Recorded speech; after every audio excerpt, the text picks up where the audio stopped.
Good evening. Welcome to Soundtracks with Birdman. Tonight, one of my favorite John Williams film scores, Black Sunday, 1977 film by John Frankenheimer, if I'm saying that name correctly. Yes. We've got Age Boomer in the house and Big Al Presents. How are you, gentlemen? Doing good, doing good. Thank you for having me. Thank you for coming on. And you've never seen this film, have you? I have never seen this film. Okay, so it's like a live reaction video for you. Yep, first time watch, which are always kind of fun. Well, just like all the Dirty Harry films have been first time watches for me. How many Dirty Harry films we got left, Boomer? Two? Two. Yeah. Okay. Sudden Impact and Deadpool, right? Yeah. I mean, until they make that new one next year. Oh, please don't even joke. I am looking forward to Bullet though when that comes out. That'd be interesting. But yeah. Hope so. Hopefully. I was watching they had on one of the little YouTube short video things of Dirty Harry eating his hot dog, and I thought, man, I'm gonna get some hot dogs this week when I get my shopping list done. I ate a hot dog yesterday. They had them in the grocery store in the they had them in the grocery store like and they were Nathan's and they were all wrapped up for you. I figure I was trying to get some stuff. I'm like, I'm gonna pick one of those. I'm gonna pick one of those up. Nathan's are the best, man. Oh, I love Nathan's hot dogs. Good Nathan's hot dogs, pretty good. Yeah, I only get them when they're on sale though, because they are expensive. I usually get the cheapy bar S, which are like $1.25 for an entire pack. Well, guys, this is like a 2.5 hour movie, and I'm flying out to Chicago tomorrow morning. So, oh no, let's get started. Sorry, let's get this started. Yeah, I thought it was like an hour and a half, but I'm like, oh wait, this is 2.5 hours. Okay. All right, y'all ready? Let's do this. We can say hi to the chat during the credits. Okay, bye. 3, 2, 1. Wait, let me put my ear thingies in. Okay. 3, 2, 1, play. Paramount. And Paramount thought this was going to be like the next Jaws. That's what they were hoping for. Really? How did it do?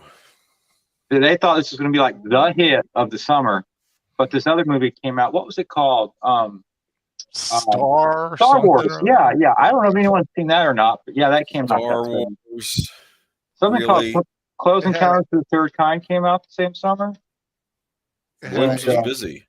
$8 million budget, $15 million box office. Which isn't horrible for that time. So here we go. And I'm sure all of y'all are thinking right now the same thing I am. Like, where's the opening music? Why didn't they write any? Well, they did. John Williams did write opening music. He actually wrote a lot more music for this film, but the producer came in at the last minute and took like half of it out for reasons. Didn't believe. I guess he just didn't believe in having that music.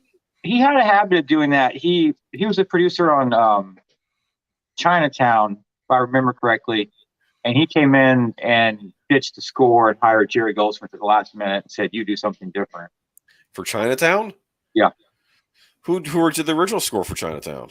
You asked me, now I forgot. So, not a fan of Chinatown. In fact, I find I'm not really a fan of Polanski, but I know I probably differ from a lot of people. I both his big movies, which were Rosemary's Baby and Chinatown, didn't care for either. I don't know. I think Robert Shaw and Bruce Dern in this. That's pretty cool. A good cast. Yeah. It's just based on a novel by Thomas Harris, who wrote the Hannibal Lecter books. Interesting. This was actually his first book. It came out in 1975, and it was a movie by 1977. Well, music right here. Another popular book turned into a film, did pretty well a couple of years before. So, did Williams write this little composition here, or was it just a traditional Middle Eastern? I do like this kind of music though. It's neat. It reminds you of exploring like ancient ruins and stuff in Egypt or something, right? Like running around an old town just like this. And I think right now, like someone who's watched this movie has no idea that she's a bad dude. She's the chief villain of this film right here. Yeah, I kept thinking she's our leading lady. There's gonna be some Yeah. romance, and no, it's not And like maybe that at all. that's why they cut the music out from the opening, because the music kind of like something's kind of like hanky Well, here. well, if it's sinister sounding music, it could have been something bad could happen to her too. That's the other thing, Yeah. you know. Clyde Kozatsu. I like him.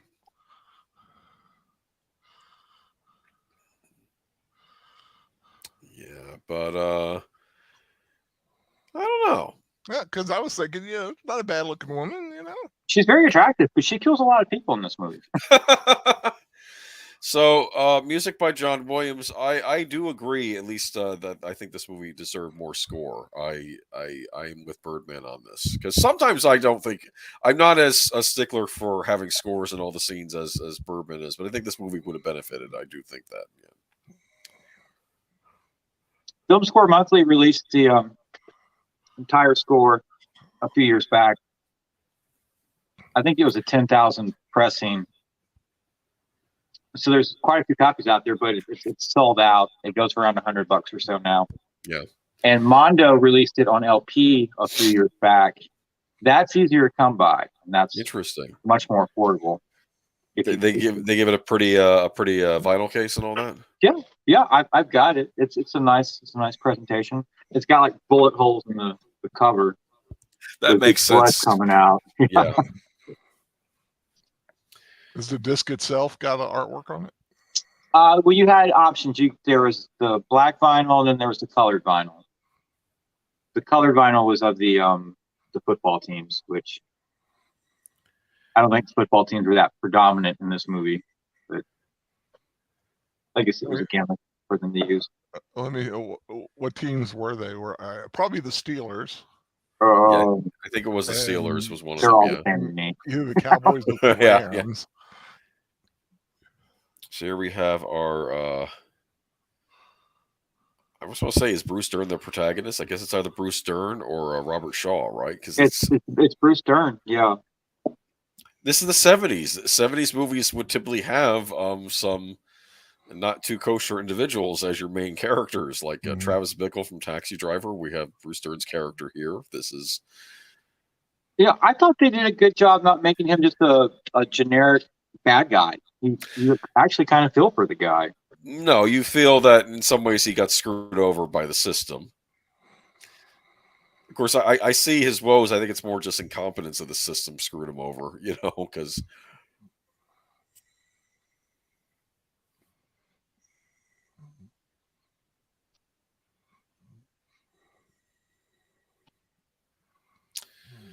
This is obviously a callback to Vietnam.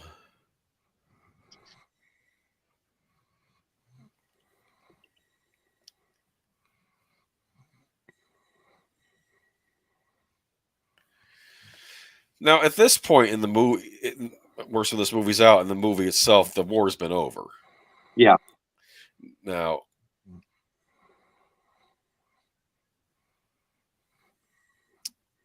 so they got it from somebody over there in Vietnam. I guess the Vietnamese never ended up using it. That's the impression I got. Like they were going to use, they might have used it to broadcast, or for. Technically, that war never really ended, did it? We just got a ceasefire. Yeah. Well, it ended for us. It basically ended with North Vietnam taking over the entire country. Others would argue it never started because, we never called it a war; we called it a conflict. And I've heard people, obviously it was a war. I'm just saying I've heard people say, technically speaking, it wasn't. It's like Korea was a police action, right? Or something.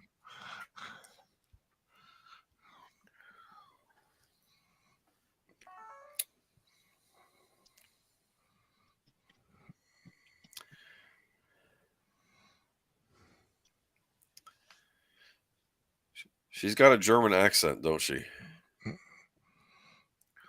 That really?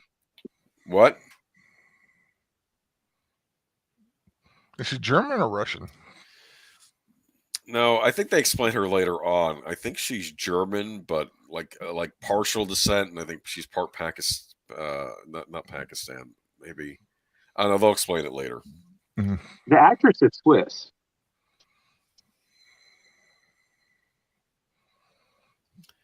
And where do Americans feel most at home? In their homes. I'm assuming it was the Super Bowl. Well, But Super Bowl Sunday, there you go. Everyone's watching on Super Bowl Everyone's Sunday. in their right? homes. Yeah, and they're in their homes on Super Bowl Sunday. And they're going to see a horrific act happen live. Yeah.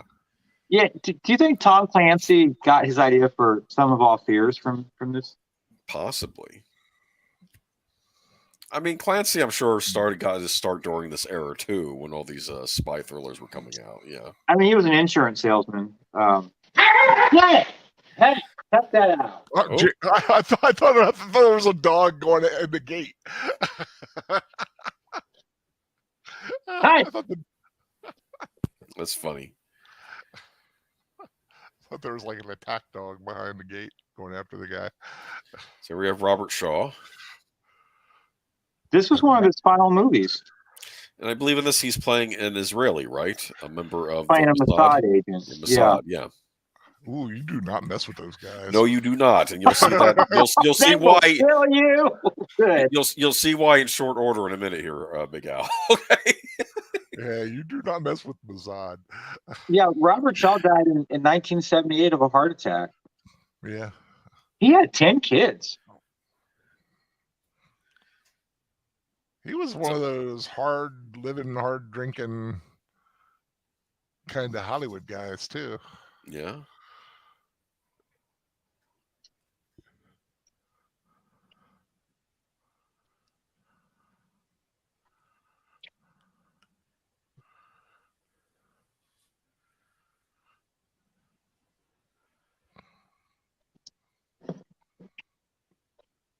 I heard this was banned in Japan and Germany. Possibly. I mean, I don't know. It affected the I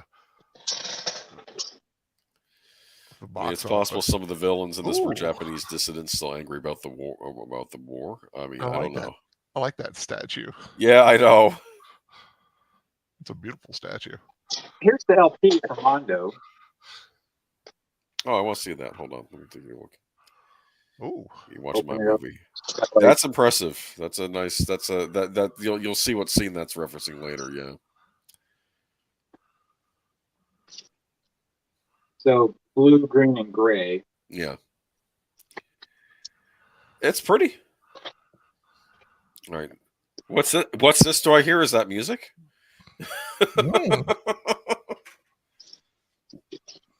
Hello. Yep. Not like shoulders. It's got like little bullet-looking holes in them, like right. Some of those will show up, but I mean they're really not bullet holes. They're like just shrapnel holes, is what the bomb was.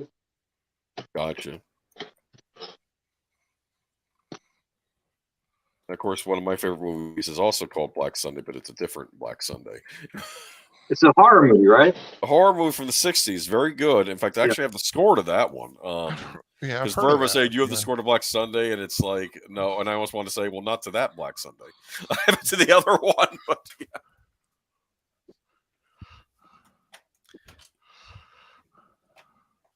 Yeah, and if y'all don't have Black Sunday, I would definitely track it down. It's worth having in your John Williams collection. Yeah. This is some great music here. Mm.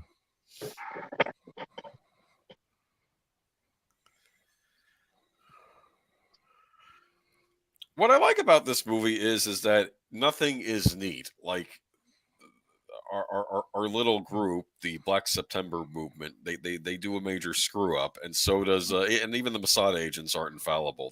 They'll screw up too. You know, I think that's realistic.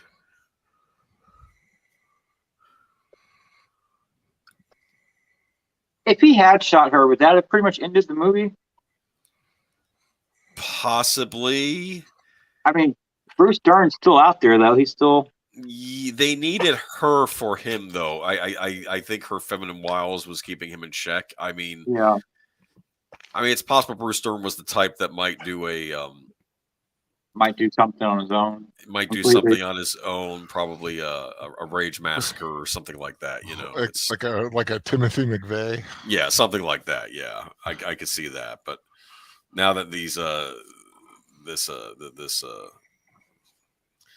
this terror-inducing group, if I'm going to use a turn of phrase, they they want to they figure they can use this guy and give him the direction and the aid he needs.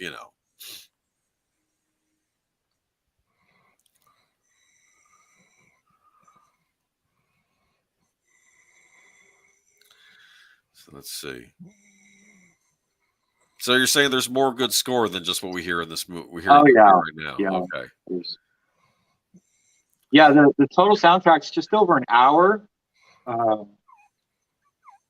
There's not that much music in this film. It's a pity. It's a pity that Paramount owns this movie, because Paramount, unfortunately, is not the best company when it comes to special features on DVDs. But it'd be cool if they were to redo the actual soundtrack to include all of Williams' music like it was intended, and make that like an alternative audio track for the movie. That would be good. And I've seen studios do this, like with Ridley Scott's Alien. You got to hear different audio tracks with different music cues, like from Jerry Goldsmith and stuff. Yeah. Yeah, they really chopped that one up in the edit room. Yeah. So they've done better. They've done better with that, but that was 20th Century Fox was doing that. But I think this is one of John Williams' finer action cues from the 70s. Oh, it's excellent. Yeah.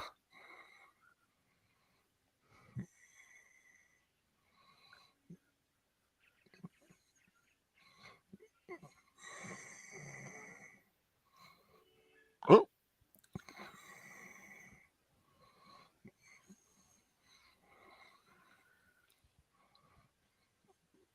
What you doing?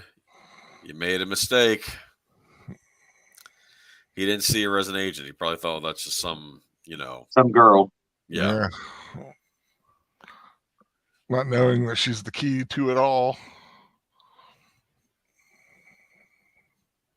I like that old time look at today. You see like C4 and stuff, and now you got like things with little clocks on them.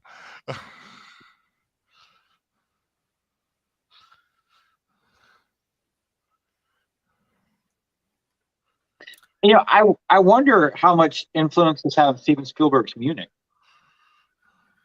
I wonder too. Yeah, I mean, maybe. Munich's a rough film to watch too. It took me like 3 nights to get through Munich. It's there's some harsh stuff in there. That's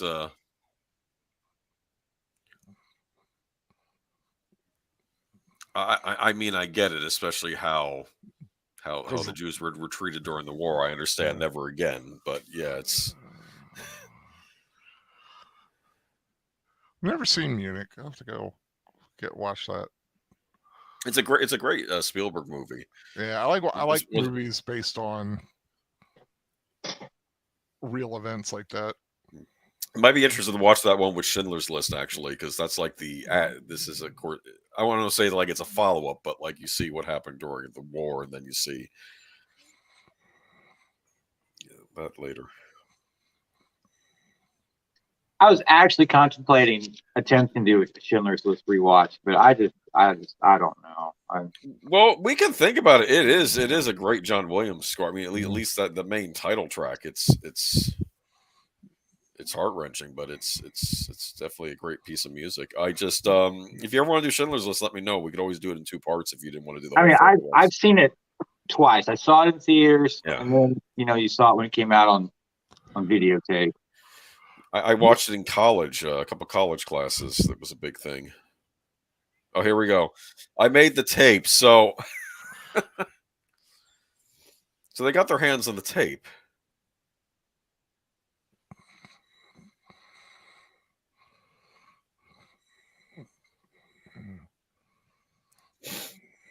See, at first when I'm watching this movie, I didn't even know who they were. I'm like, who are these people? It's not British, because I thought maybe this is like what are the British spy group? The not MI6. SAS. Yeah, I thought it was them, but then no, it's not. It's not them. And then I learned later, it's Mossad. Okay. Okay, that's at the LA Coliseum. Might be, yeah. They don't have it. They don't have any of the names on the end zone. You a football and Big Al? I mean, I know enough. I don't watch it because I found out a long time ago. My mother realized I was just like my father. Mhm. I couldn't watch my team play because I go crazy. Ha ha ha! Every mistake, I'm like, and I'd like be losing my mind. So I follow it. I watch highlights if they But you win. don't watch it live. I I gotcha. don't watch it live because I just gotcha. get too crazy. I'm a Redskin fan or Commanders, excuse me. Yeah, I gotcha. How cool of a job would that be to fly the Goodyear blimp, though? I think it'd be like the coolest job in the world. I don't know why he's all. Of course, then we find out other things about his life because I'm thinking this guy seems to have it made. He's flying the Goodyear blimp during all the football games. Come on, that's a cool job. Yeah. I'm sure it pays more than 15 an hour too. Yeah, What do you do for a living? I fly the Goodyear blimp. Okay, I mean that's there are worse things in this world. I mean, there's that, and then there's driving like the Oscar Mayer mobile, right? I mean, I was going down the road one day and that thing passed me. It was the freakiest thing. I'm like, it's the Oscar Mayer Wienermobile. I wish I was an I've also Oscar seen- Mayer. Okay. don't get me a also seen the copyright Goodyear strike. You're right. I'm sorry. I've also seen the Goodyear blimp flying, like as I was driving once. I'm like, hey, it's the Goodyear blimp.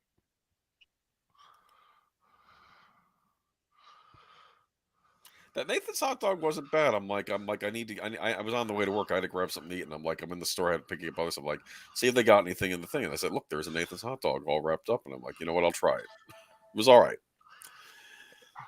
I like there's a spice in it that their spice mixture is just good. Yeah, my relatives didn't like them. They thought, is that garlic or something? Like they didn't like the mixture in Nathan's. But I maybe got to be like I'm from the Northeast and I'm a big Nathan's fan. But some people don't like them. Yeah, I can eat. I usually will eat a hot dog like mustard, sometimes relish if I feel like it, some Right. diced onion. Yeah. But in Nathan's, I'll just eat it on a bun. You can eat it by itself. Yeah. I could eat a Nathan's by itself. It tastes that good.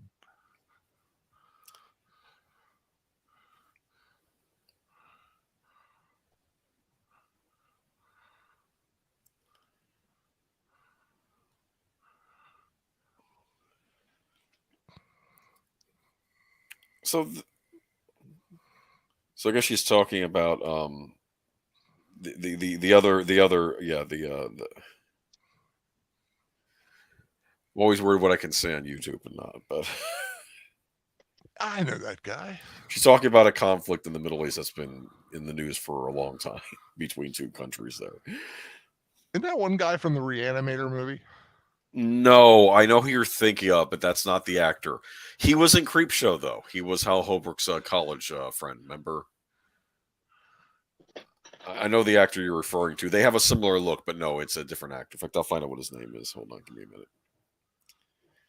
Fritz Weaver. Yeah, Fritz Weaver. No, he wasn't in Reanimator. He was in Creepshow. Oh, I say he looks just like the guy from Reanimator.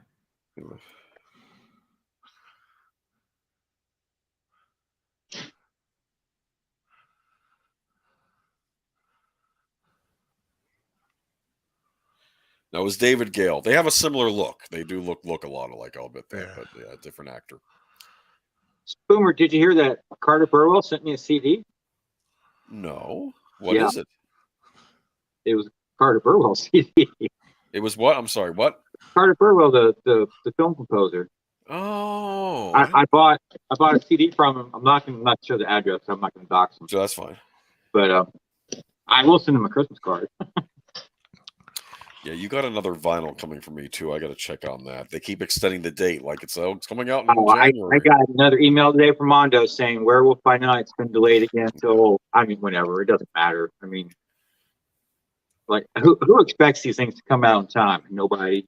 So by the time that comes out, people will have forgotten about the show. Yeah, it should have been ready to ship like the week of Halloween is when they should have had that ready. Instead of putting it up for pre-order a month after Halloween. And that was, end of November, and now we're in mid-March. It's And they're saying it's not Ridiculous. going to ship to, I think, July now.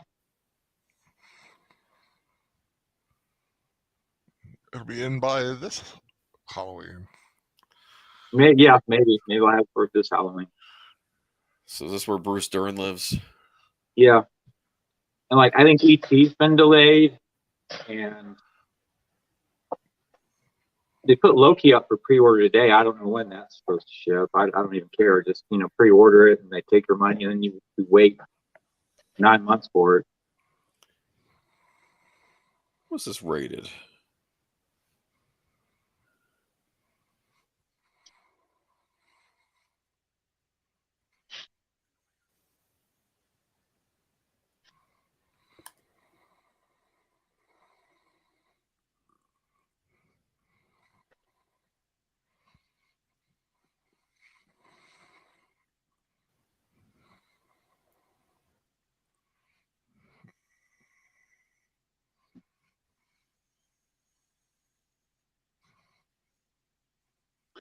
And Bruce Dern was the bad guy in the Cowboys. Oh, okay. He always played a good bad guy. The heck was this movie rated? I'm looking. Rated R. Okay, so this was R rated. Must be for violence.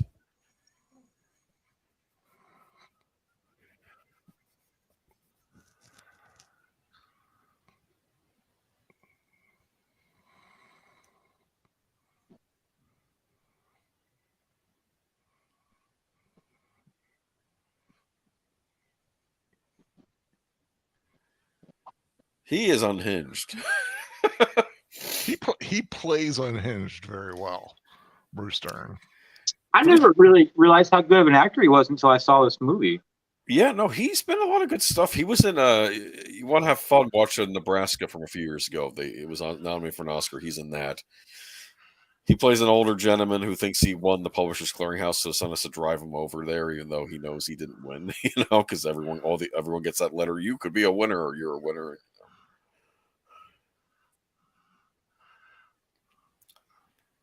Hello.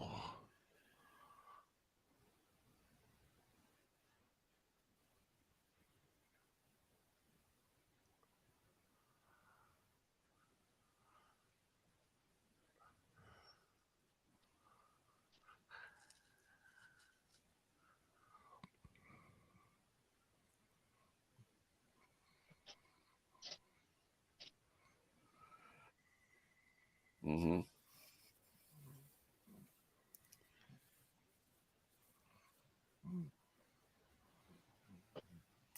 Okay, so that's why she has the accent. They said she either learned English in Switzerland or Germany.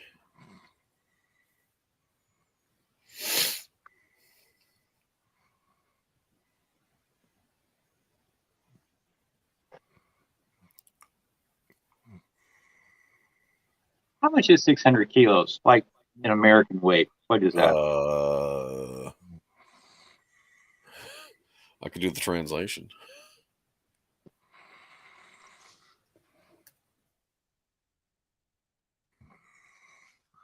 600 kilos in pounds. 1,322.77 pounds. Oh, that is a lot. You want to do some damage. A little more than double.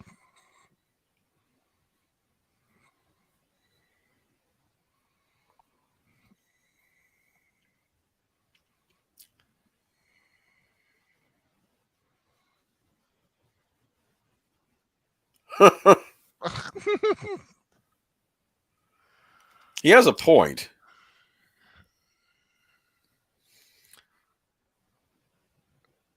It's like a super shrapnel shredder kind of deal. Yeah.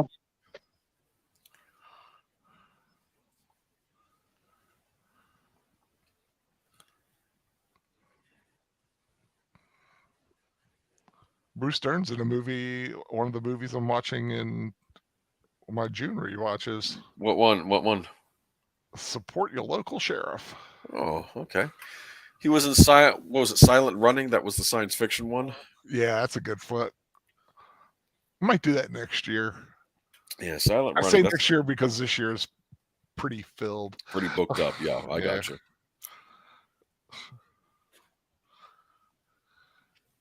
I like that Captain Kronos movie though. It's got Caroline Munro in it.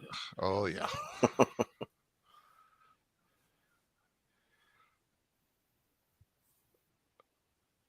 Can we just marvel for a minute as to at the decade John Williams gave us in the 1970s? Oh, Starting yeah. out with Jane Eyre. We all know Yeah. how I feel about Jane Eyre. Yeah. Fiddler on the Roof, his first Academy Award. The Cowboys. I forgot he did Fiddler on the Roof. did. Okay. The Cowboys, which we all know how I feel about the Cowboys. Iger Sanction, another criminally overlooked score. Jaws. Black Sunday, which we're watching. Star Wars, Close Encounters. The Fury, overlooked John Williams score. Jaws 2, which I think is one of his better sequel scores. Something called Superman. I've heard of Ah, and finish it out with 1941. ooh. Oh, Those are just 13 out of the 30 film scores he did in 10 years. I need to. Oh, what was I need to watch Jaws 2. I've always avoided it because I'm like, it's not Spielberg, but it probably still is better than what came after Jaws 2, right? It's a good. I think it's a good sequel to Jaws. I think Like Jaws 3 is kind of hokey, and Jaws 4 is very hokey. But oh, you want to watch a funny Siskel and Ebert review? Watch the one for Jaws 4. Oh, they tear it apart. what did Michael Caine say? He's like, yeah, it's not a bad movie, but it paid for my house. Michael Caine's funny. He got his Lifetime Achievement Award, and he said during the speech, like, well, you know, I made some great movies, and I also made a lot of shit. It's like, oh. I kind of feel for Bruce Dern in this scene right here. This in fact, what's this character's name? Hold on, give me a second. It's like he's having a hard time holding it together. He's not good in the real world. I think that's what, around people. That's what I notice. He probably hates people. He probably hates Americans. That's why he's stuck there. He's like, I'm not. Michael Lander. Michael Lander. Okay.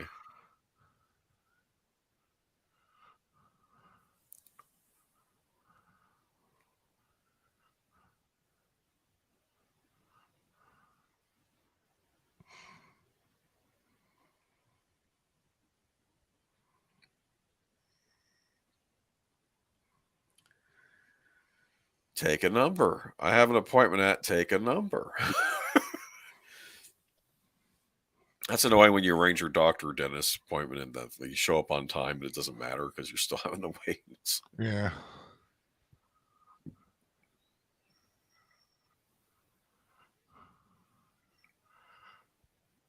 Mr. Feeney.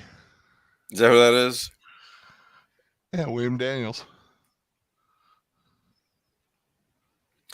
So they were expecting this one to be the big summer blockbuster, and They wasn't. were.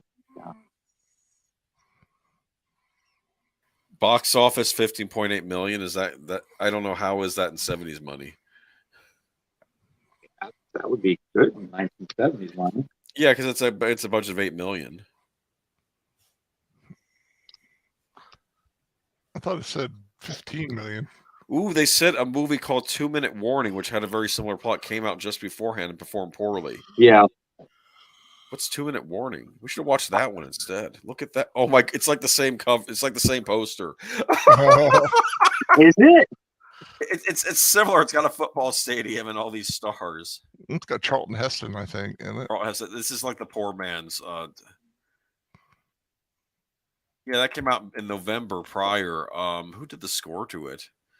Charles Fox. Do you know who that is? Don't. Okay. But now I'm curious to look this up. Not like when Ants and A Bug's Life came out around the same time, that sort of thing. When you get Charles Fox did Barbarella, The Green Slime. Oh, stuff. Did I tell you that I have I got one of those Halloween music CDs, like I think Wolfman Jack's on it. I got it because I wanted to listen to the Monster Mash song, right? Mm-hmm.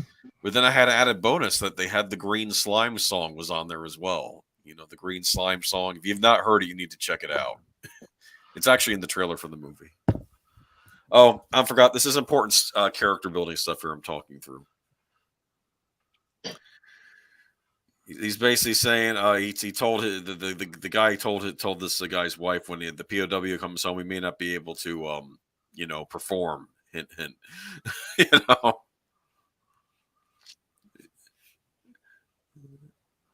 And he doesn't see his kids anymore. She has full custody, so he's a bit jaded.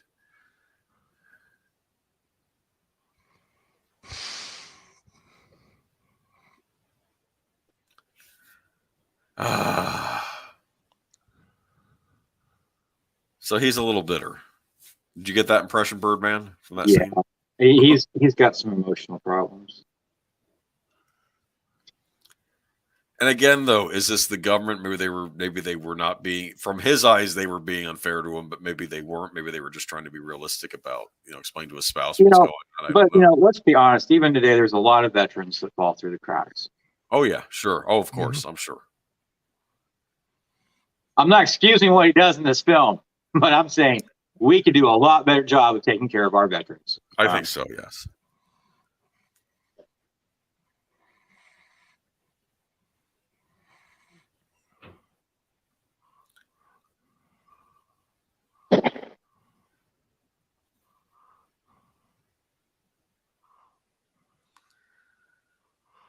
Oh, we got some music.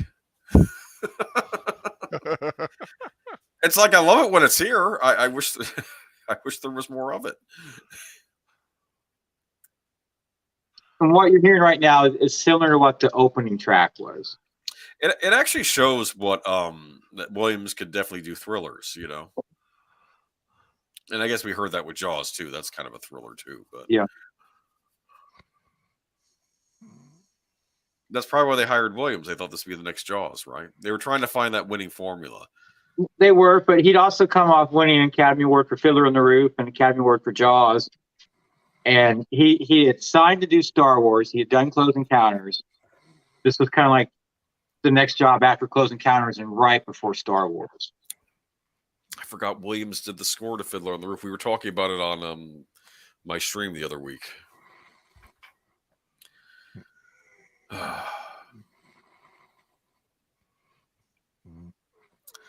Now, would you suspect a Madonna made in Hong Kong of being a plastic explosive, Big Al? Would that be like the last place you'd look for a plastic explosive? Yeah, you wouldn't think. I mean, don't you usually ship heroin in those things? I mean, yeah, you got a point there. I didn't think about that. Yeah.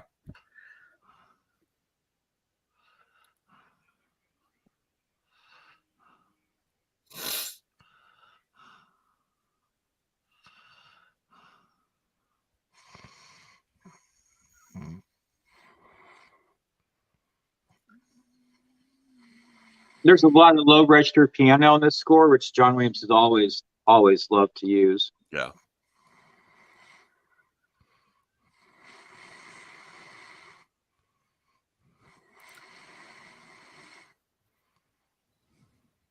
I don't get why they're taking the masks off unless it's just in their way. I don't know.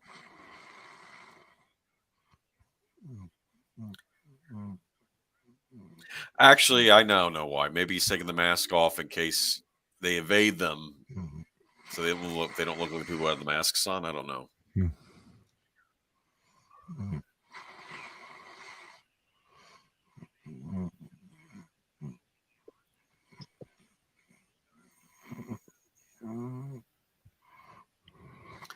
ever thought about joining the Coast Guard? Yeah, I almost did back in the 90s. I think there's no age limit on it. I think that was there is. There is. Okay. Yeah, I've passed the age limit. That was a thing on Boston Legal. I think Denny Crane joined the Coast Guard or something, but maybe I'm thinking of something else. I think it'd be kind of cool to be Coast Guard. Yeah. And it's because some during hurricanes. Yeah. If I'd gone in at 18, I would be retired now with 20 years. No, I'm sorry, 30 years at this point. I see.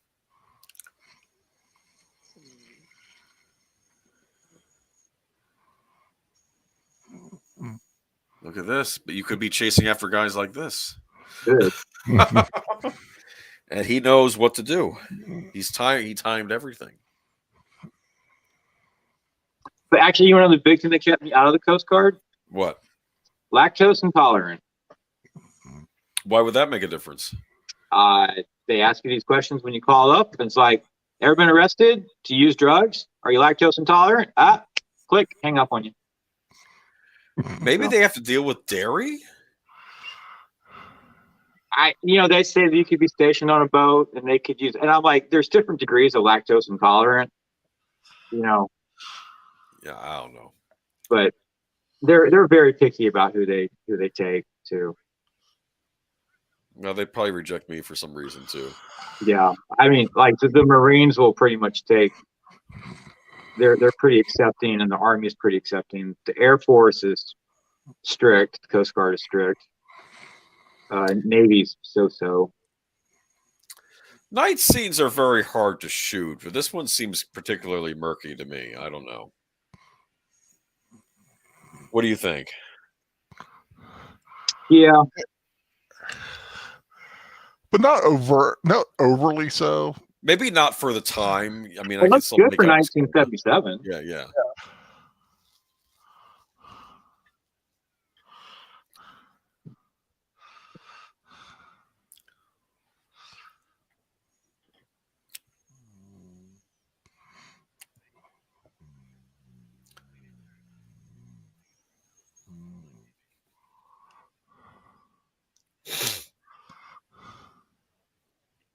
You're almost happy for them this. They got away with it. You realize, no, they're getting away with this. They can murder a bunch of people. It's putting you in the head of the psychopath, basically, right?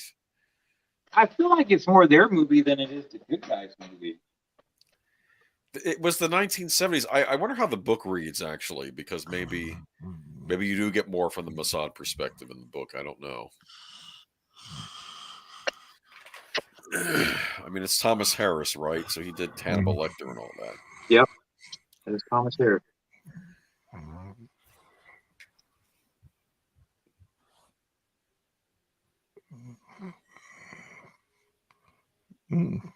Nice horn there.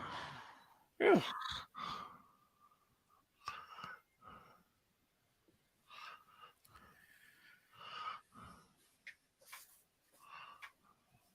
And this never got a soundtrack release back in the day.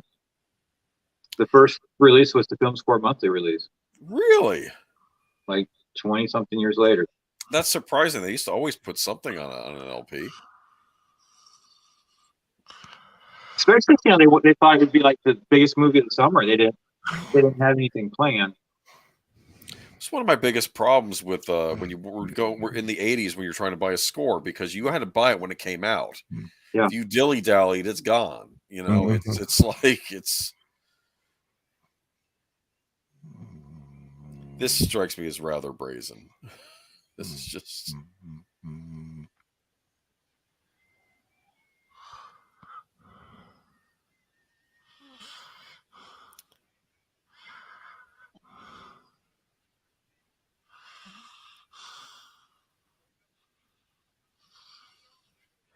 this is probably what got into trouble in Japan, maybe. In fact, there's a co-conspirator, I guess, of the Japanese Navy, maybe, or just a Japanese captain. Maybe that's what got into trouble.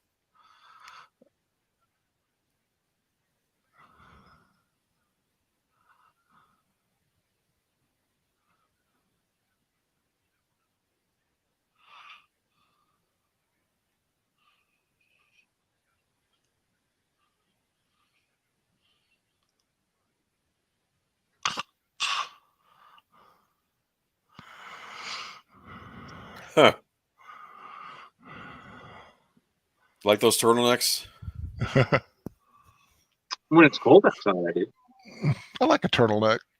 Ever since I had my neck surgery, turtlenecks kind of are comforting. What's fascinating about this scene is you have the Americans, but this is all international. You got a Japanese captain here. You got a Israeli Mossad agent. This is all just.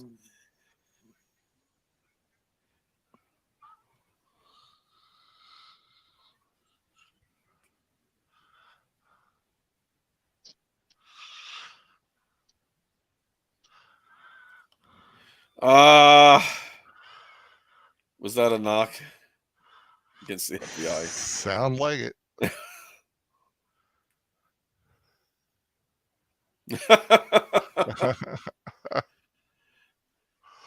Don't be so rude.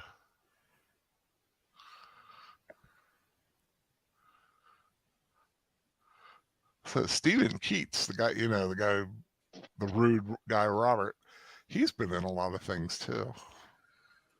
Death Wish, Yeah. The Gambler, Gumball. Oh, Gumball Rally! I remember What's that? You've never seen Gumball Rally? No. It's kind of like a Cannonball Run type of a film. It's a cross country race. Huh.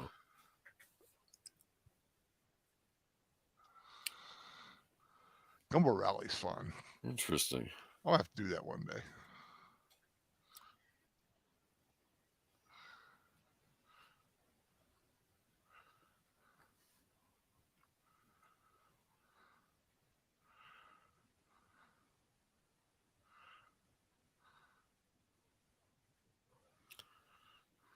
You know what?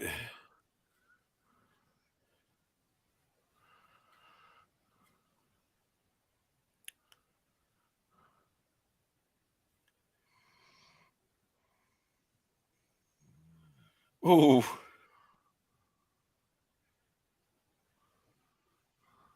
I mean, they're definitely not playing around. No, they're not happy.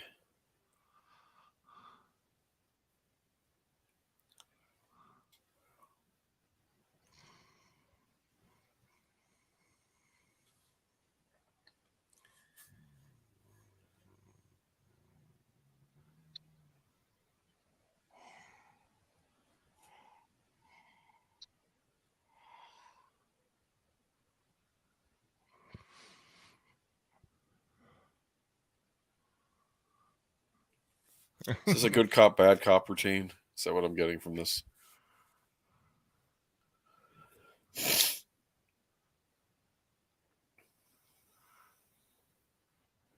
a little stereotypical. That looks like he has a camera on, being Japanese.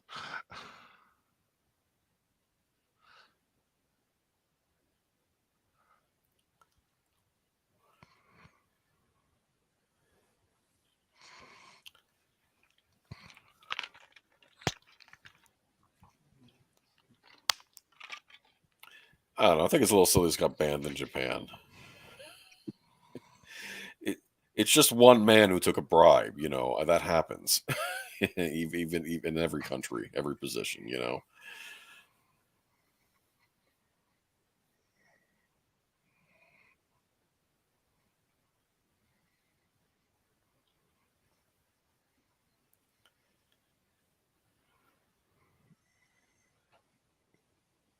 Better answer that.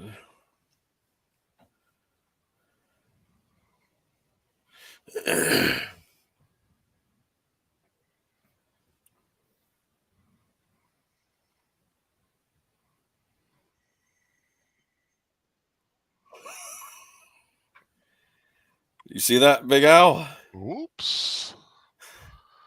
How about you, Birdman? Huh? Yeah, Nothing to lose your head over. I'm sorry.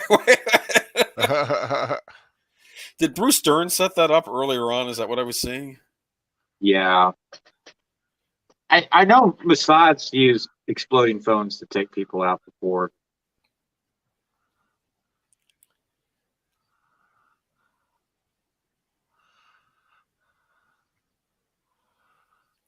didn't get the job done. No. Well, they got the captain before he was able to talk, really, because he said, "Oh, they just took some stuff off my boat." Well, but they already knew that. It was heavy, whatever it was. That's all he found out.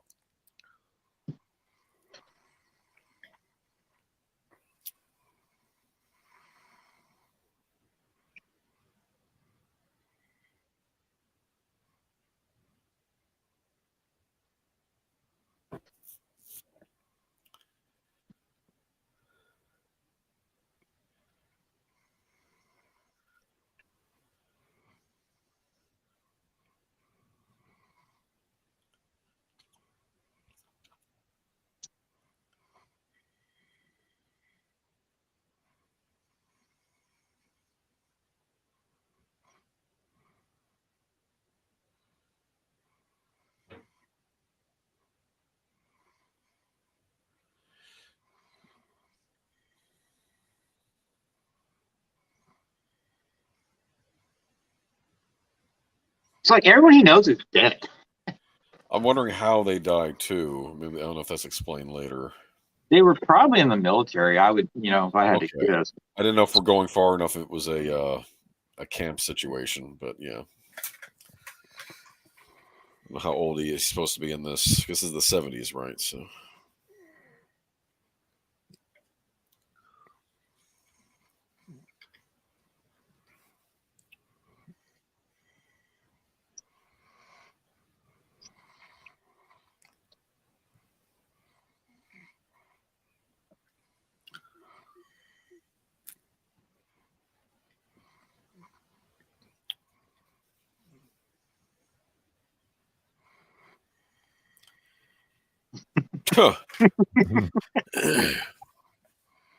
Fritz Weaver. Like I said, you can see him in Creep Show.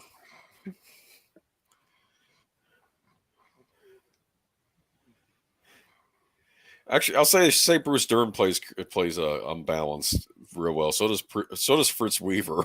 After he sees what he sees in Creep Show, he loses it. There's some good acting there.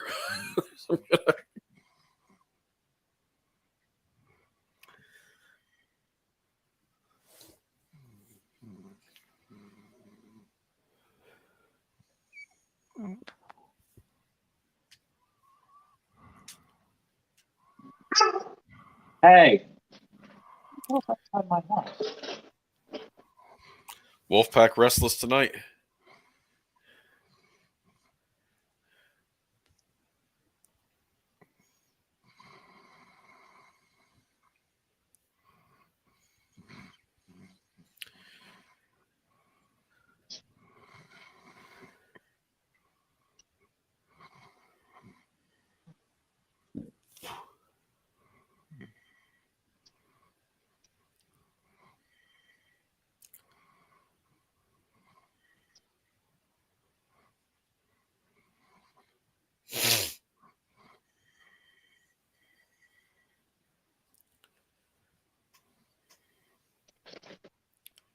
There was a tow truck parked out in front of my house, but There's now a it's what? gone.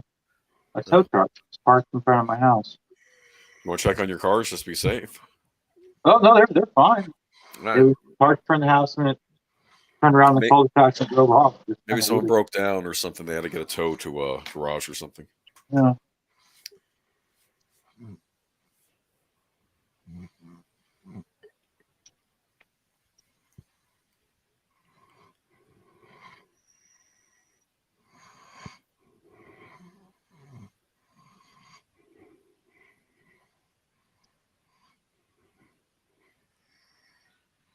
Is this the James Bond Casino Royale moment?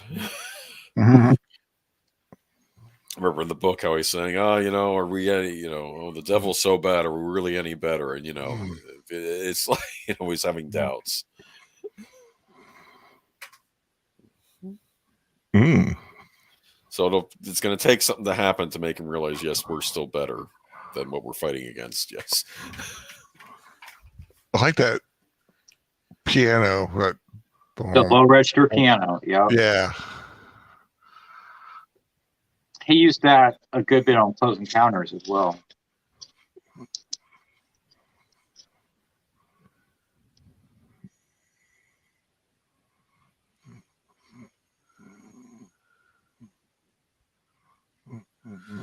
He's like saying too much stuff here. Maybe I don't know.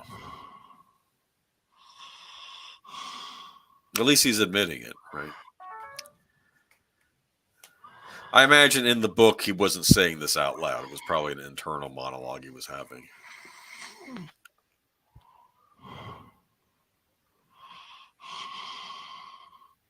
To be fair, though, he's been through a traumatic experience. He had a guy explode in front of him, right?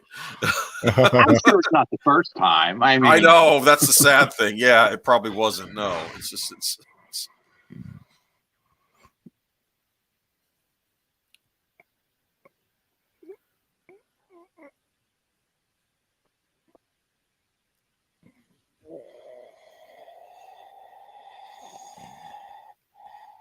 this movie inspired Quentin Tarantino to do something in To Kill Bill movie. I forget which scene it was now. Um, Was it the elevator scene? it was the nurse, Daryl Hannah as the nurse. Yeah. That's probably Quentin Oh. Tarantino for Kill Bill. Interesting.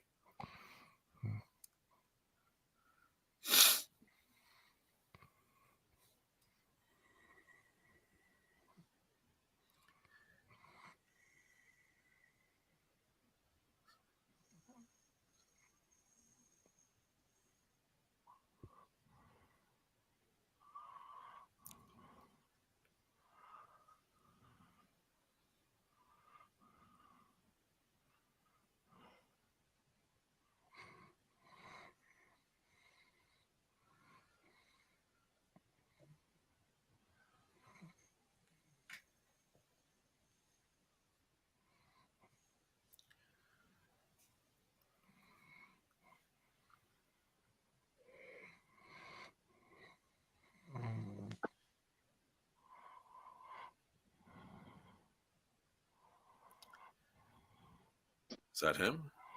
Mm-hmm.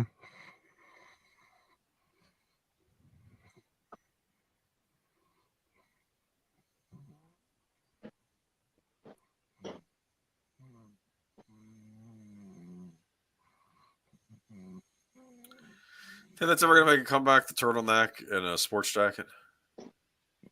Do what? The turtleneck. It's gonna Yeah. make a comeback. All right.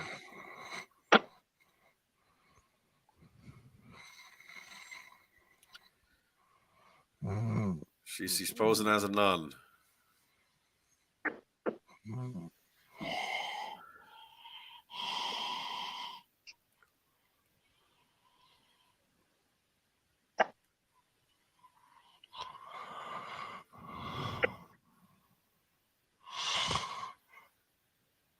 What's in there?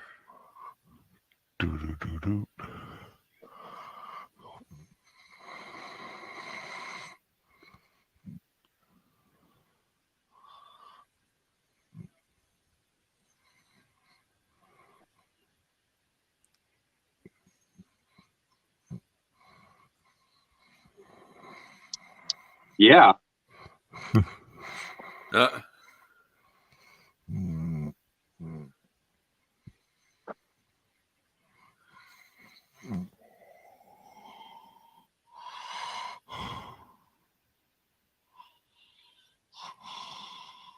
He knows everyone's a suspect. Yeah.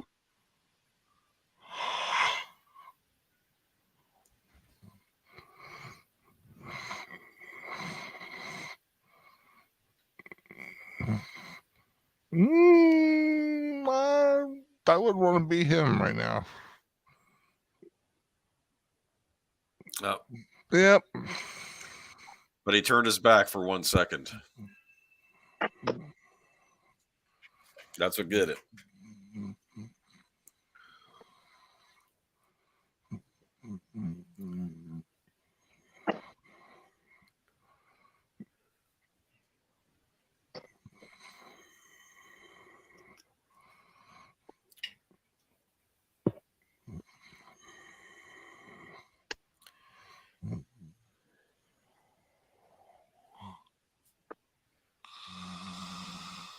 She was really going to kill him.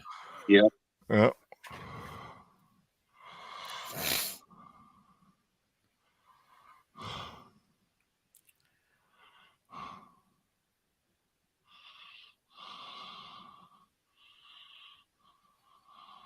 How about we're going to switch hospitals? That might be a good place to start. Well, they're probably going to hit it twice. You know, that was their opportunity right there.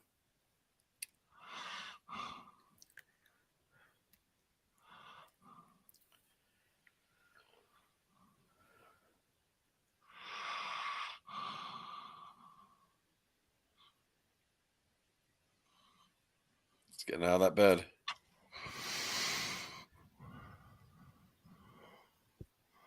Well, he's a tough SWAT agent, of course. Yeah. I figured he'd spend the night at least till the morning. He had an explosion happen right in front of him. I wouldn't blame him if he stayed the night. I'm just saying. That's I love that shot. Of the plane? but yeah, like the loading of the casket, but with the sun. Sunrise coming up. Yeah, I thought that was just a very good shot.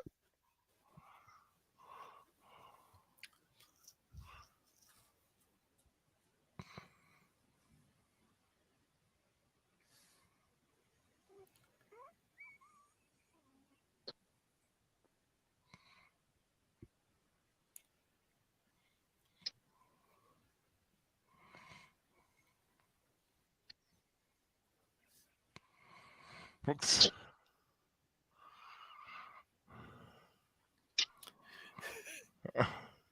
Uh,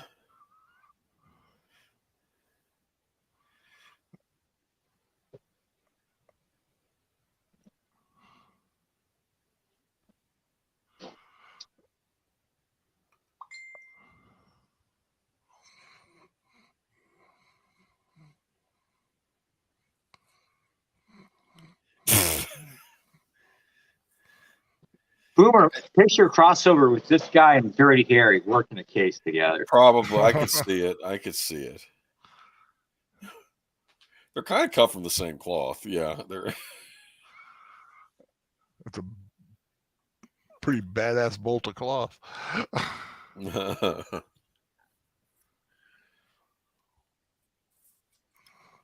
Okay, that's the wrong answer.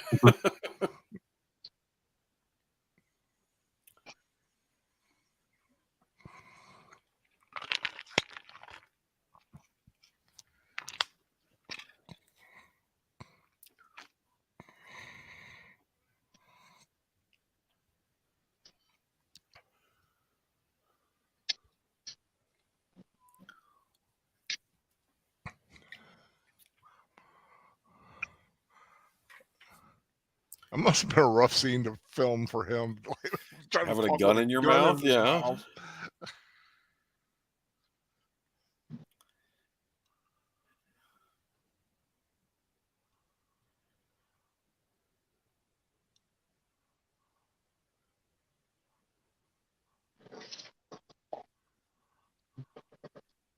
You have to make him more afraid of you than he is of the other people.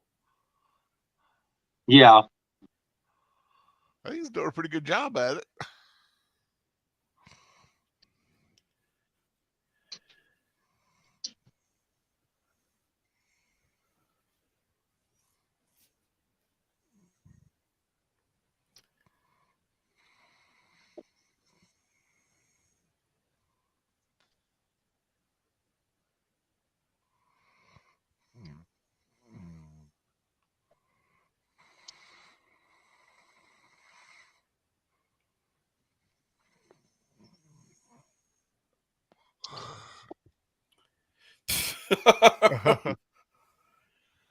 Mojave Desert. I don't know why, but Well, I don't know. Red tape.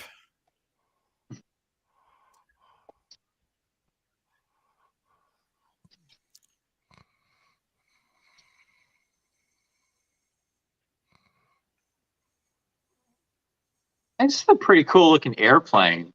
Yeah.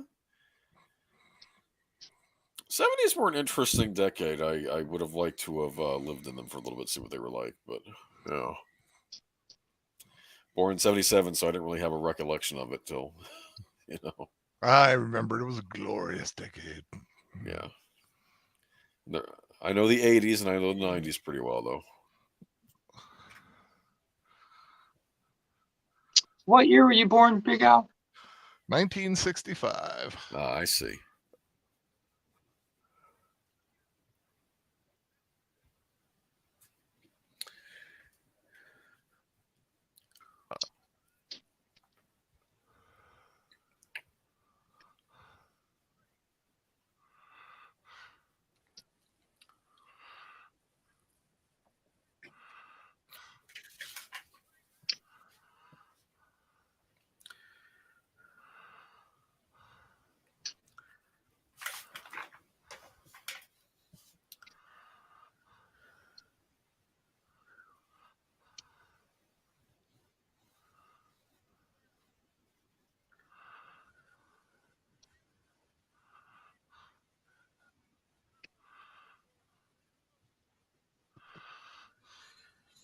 This is actually a point in the movie where you do start to lose sympathy for Bruce Dern. You know, if you had, Yeah.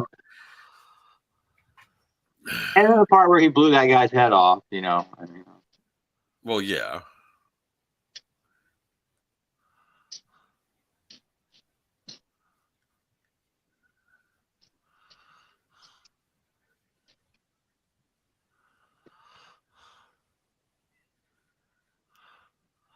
What is it? What is he doing here? What is this Minnesota Nice? This whole act he's putting.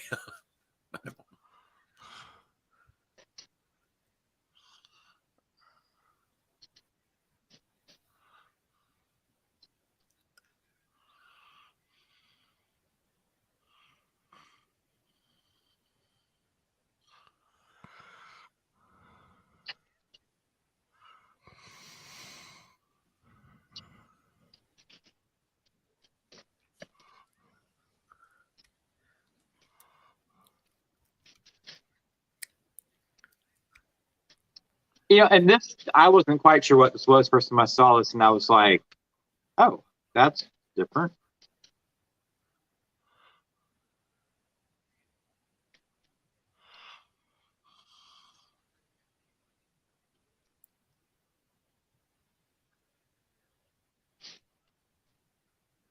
Is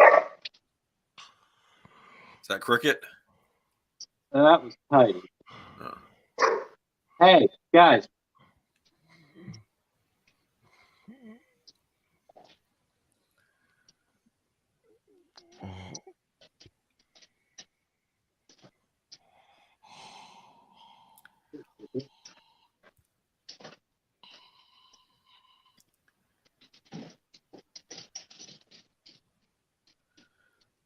Yeah, this is just cruel.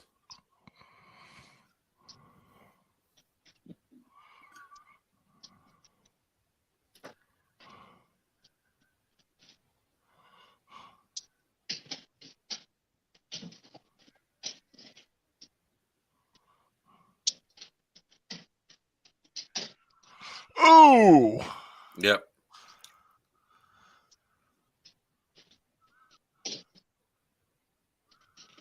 It's like a face full of buckshot.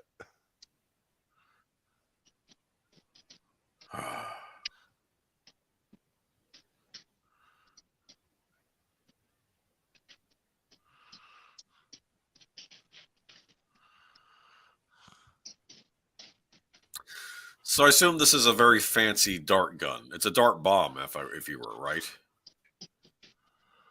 Yeah.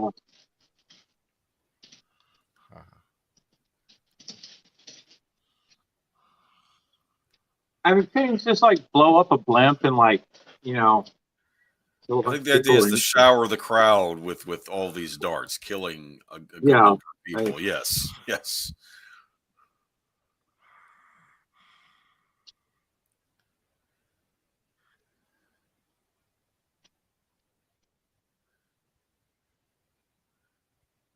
See, and she's kind of like having some issues with this.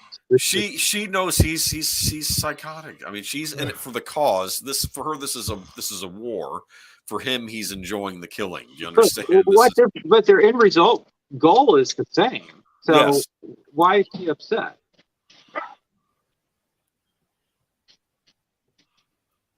She doesn't like that he's enjoying this.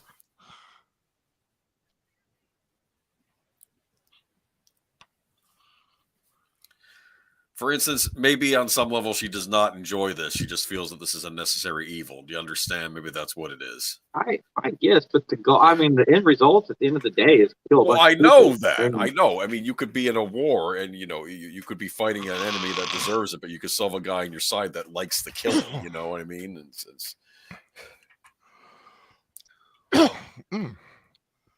That helmet did not help him at all. No. that wall is just Swiss cheese, man. Burning the evidence, too, say they set on fire. Yeah. Because authorities may look at that and say, oh, this is what they're planning. Here we go. This actor always played a Soviet guy in movies. He was on all the Bond movies as like the Soviet I think he was supposed to, I think he played in the Bond movies, the Soviet version of M. That was his role.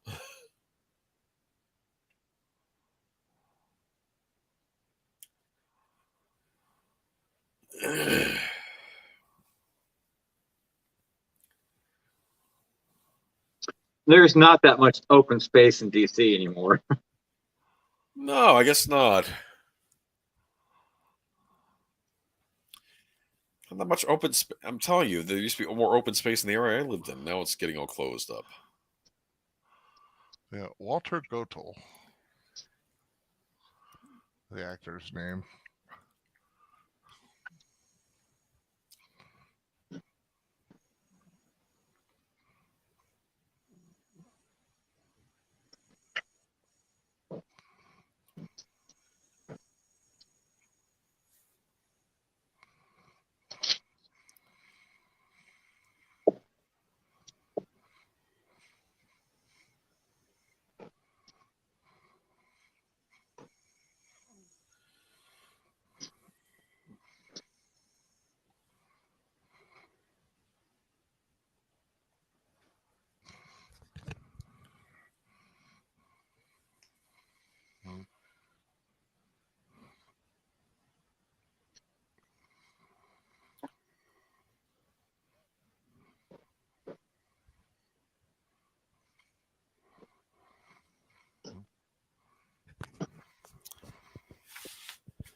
Ghost Planet Inc. What? 0.1 is in the chat. Oh, okay. Hello, Ghost Planet. How are you?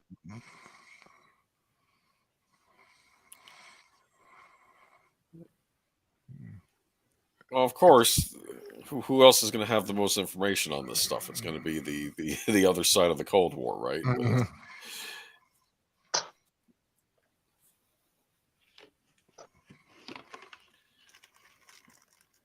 Would you like music in this scene, Birdman? I would like music like all over the place for the most part. But yeah, I think the music here would be nice.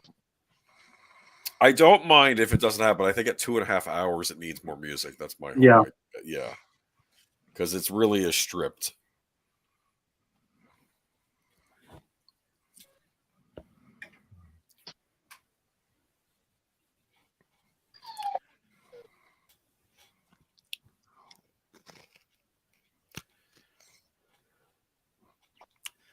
You know, like that. That actor always looks eternally pissed off. Yeah. It's funny how he shows up in the Bond movies, and like in one of them, Bond and the Russian agent were sort of allied to stop a bigger threat, and then another one, like the bad guy is actually trying to supply something to him, and he shows up and he sees Bond again, and he's like, "Oh, now we're on the other side." You know, it's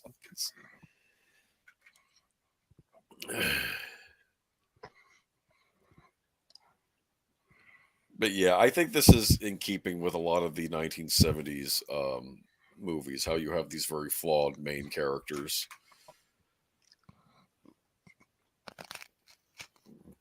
Like I am getting kind of a Travis Bickle vibe from this guy. This is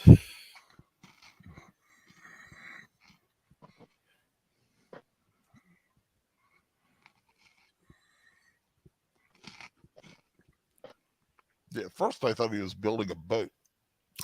he's trying to build a fake bottom to the Goodyear blimp, right? Mhm. And fill it with the explosives and the darts. That's what I imagine. Oh my lord. What? That's a lot of explosive. Yes. He said he needed a lot. Merry Christmas. You like the Santa Claus on it, huh? Isn't that neat? That's like high tech computer graphics. Yep. Back then, that was a big deal. So, using Birdman logic, this is a Christmas movie. No, it's not. It's not, because there's just like one day of Christmas. Same goes for LA Confidential. You were trying to hint that. That's the Well, Goldsmith there's one movie day right of there. Christmas in a year anyway. So, Because LA Confidential starts out at Christmas, but the movie doesn't stay in the Christmas season. which is a great Jerry Goldsmith score, is LA Confidential.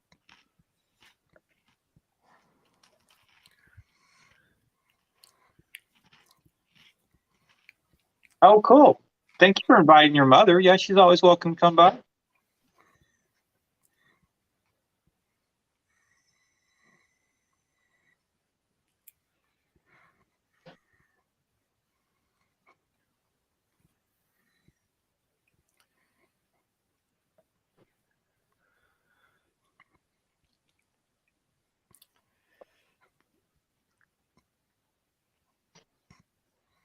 They have everything on her. Yeah. What's what we're trying to say about American intelligence versus Russian intelligence? I wonder. I don't know.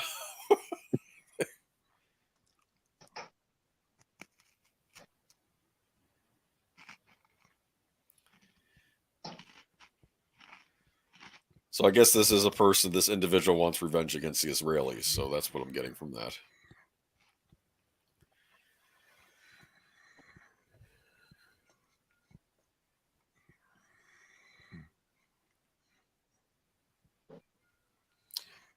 Is this your favorite piece, Birdman, right here? I like the ending. Okay.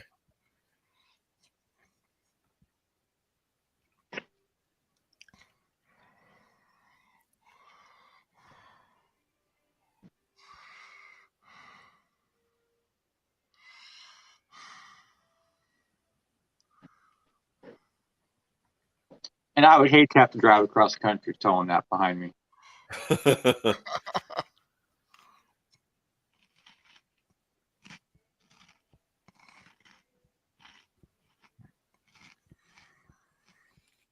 So the impression I get from this panty buddy, enough and they'll look the other way and do what you want, right?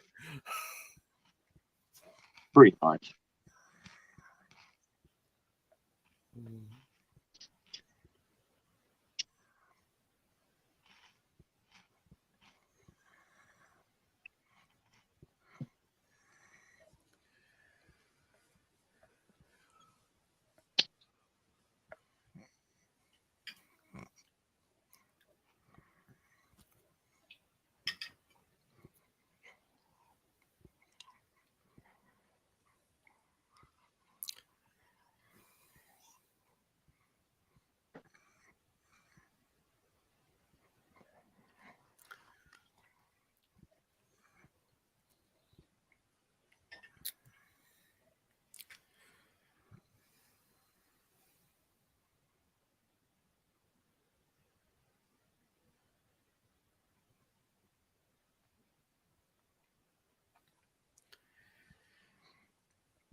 So would you consider this a disaster film? I would consider this maybe a thriller, like a suspense type movie. Yeah. Disaster movies, you don't have a face on the disaster, really. Like, Yeah, these are yeah, people that's kind of what I was perpetrating- thinking. Plus, you'd have more of a cast. Like, you'd see more people in their everyday lives. Like, here's the hot dog vendor that's having a fight with his girlfriend or something, and there's the two kids waiting for their dad they haven't seen in ages to show up at the big game to meet him. It'd be stuff like that. Yeah. You'd be, and it would all take place. Actually, yeah, there's an idea. Maybe how would this be a disaster movie? It would have to be regular people at the stadium, and then maybe there could still be an attack, but then they'd be fending for their lives against the disaster. Do you understand? Yeah. If the blimp just went off on its own for whatever reasons, and people were trying to get out. Yeah, exactly. People were on it, and I don't know. Yeah, I mean, how would this be done as a disaster? Yeah, Be like an experimental blimp with hydrogen in it. It's like going towards the thing, and it lights on ignite. Here's what would happen. This would be Bruce Stern's plot. Would be this act of terrorism, but something else goes wrong with the blimp beyond his control, and he's like the villain in the midst of the regular people who still wants to do his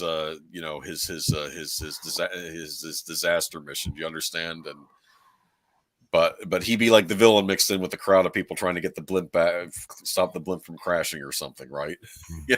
Like, I don't know.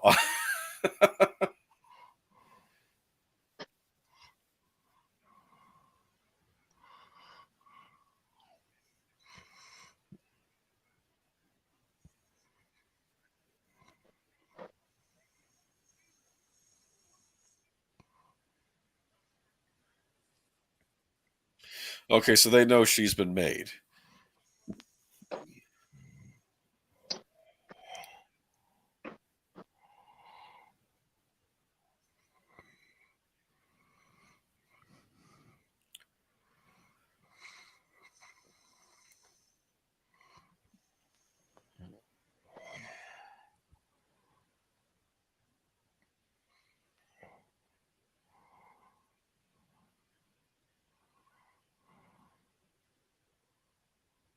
She's right. I guess it's her feminine wiles that Girl sealed power, the baby.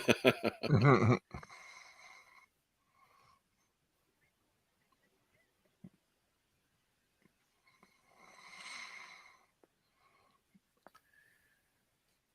So, so I don't think they've even figured out that this is supposed to happen at the Super Bowl, right? Yeah.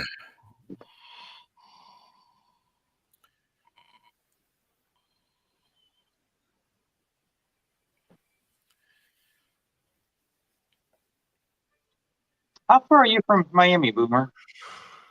I drove there once. Almost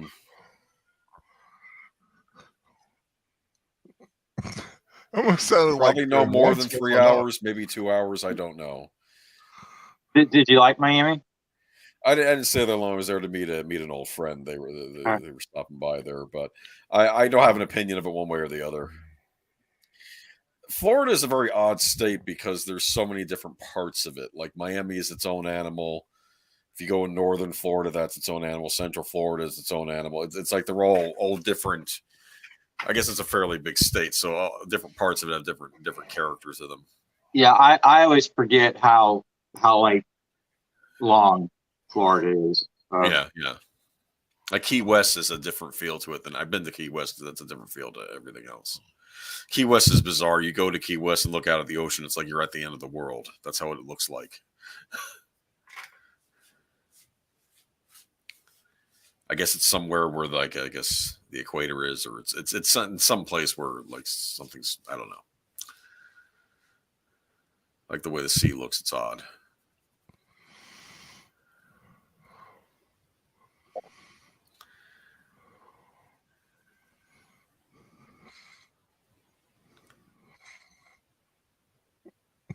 It was a shifty little look. Was that a code? Yeah. Yeah, this is where the R rating comes into play. And it's not even that bloody. Doesn't really look that violent. Maybe by 1977 standards. I mean, I guess the guy's head blowing up was kind of, I actually kind of like this violence because it's just subdued enough, but just graphic enough. It's like, you know.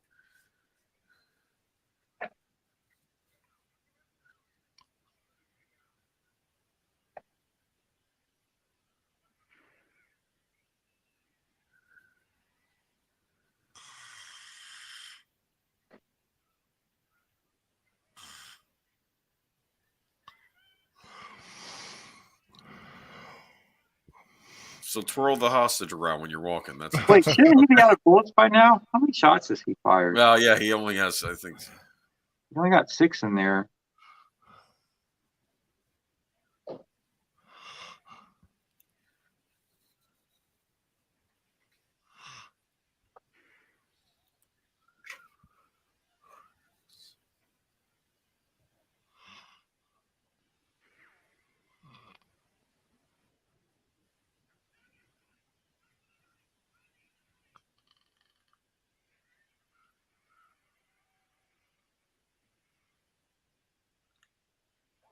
Yeah, Ghost Planet. Those NECA figures can be pretty cool. Oh, That poor girl. yeah.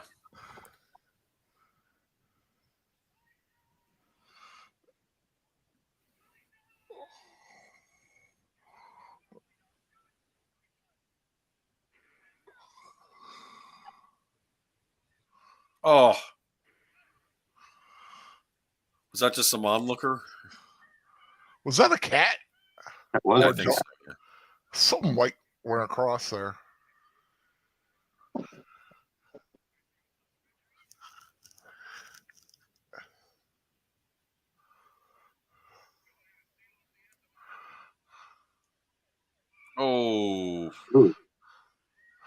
Dang.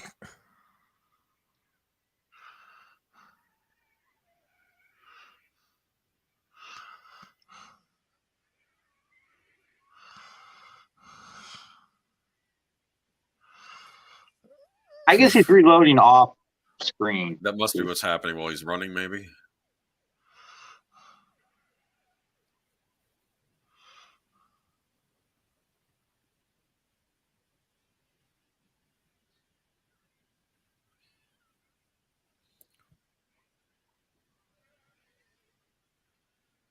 Like some music here would be really cool.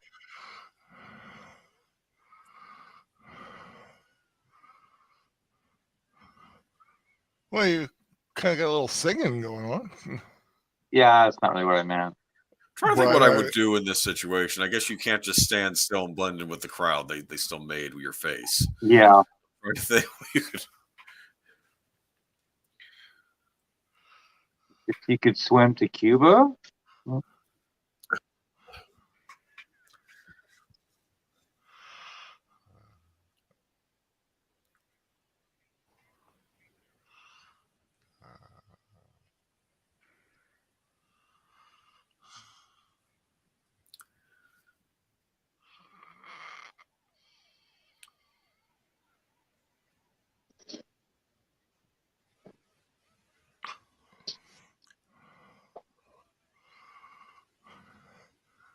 That guy has literally got nowhere to go.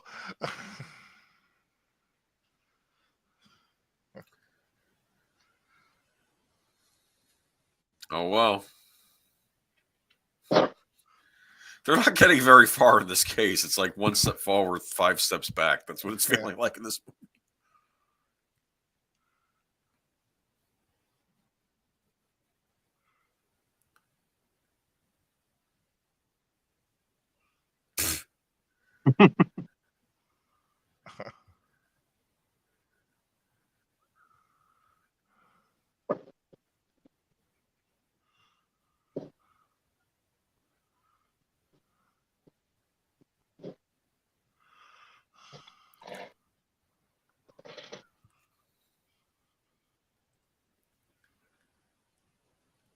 Yeah, what is a Super Bowl? I don't really understand that. Well, it's kind of like what you call the World Cup. Oh, okay, yeah. That makes sense. Okay. I'm assuming they're into soccer in Israel. I don't know. I'm just trying to.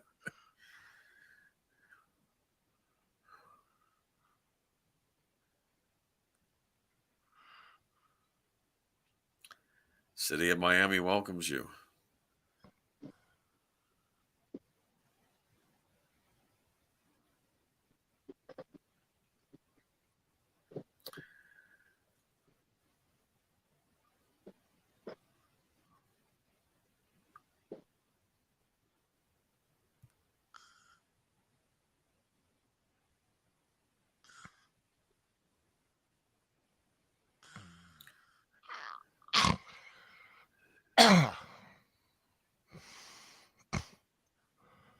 Yep. Yeah, cancel it from now on, forever. Yeah, that'll go down well in the in the newspapers. Yeah, we don't have Christmas rum from, so I gotta get the analogy doesn't work. Oh, it's Miami. Okay.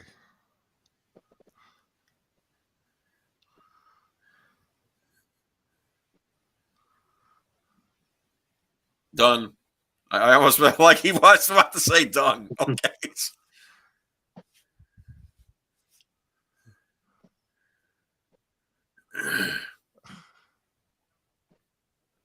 It's the blimp. No. You had it. No. It's Goodyear blimp. That's the problem. I'm surprised Goodyear. I guess any publicity is good publicity. You know, I wonder if today they would go along with something. They'd be like, no.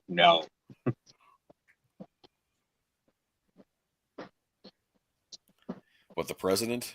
Yeah, the president's going to watch the Super Bowl, isn't he? Yeah. He was awesome. He was at Super Bowl in Summer of All Fears too, wasn't he? Yeah, I think so. It is the single biggest. I mean, it's that and the Watched Olympics. So event. the Olympics are Yeah. the big one too, right? But yeah, that's This was Super Bowl 10, yeah. January 18th. Man, they used to have them earlier back then. Oh no.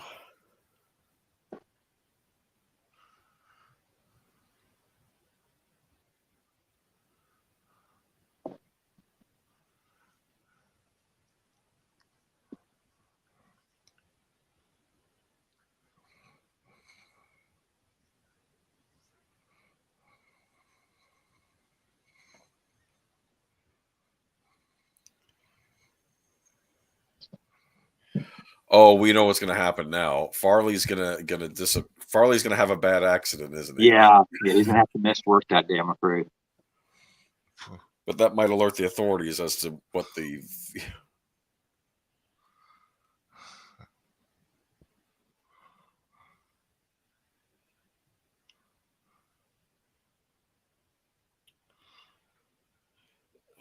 Farley has to have a car accident. Someone needs to cut his brakes. You know what they say: winners never quit, and quitters never win. And oh, quitters never win. Yes, okay. Just a saying. I don't know what it means. Oh, you're saying for him, yeah.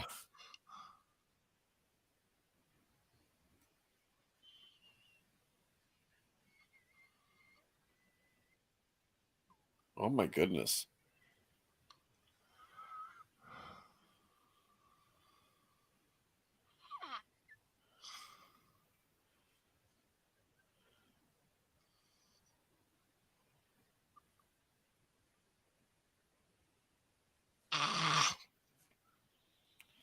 He's off kilter.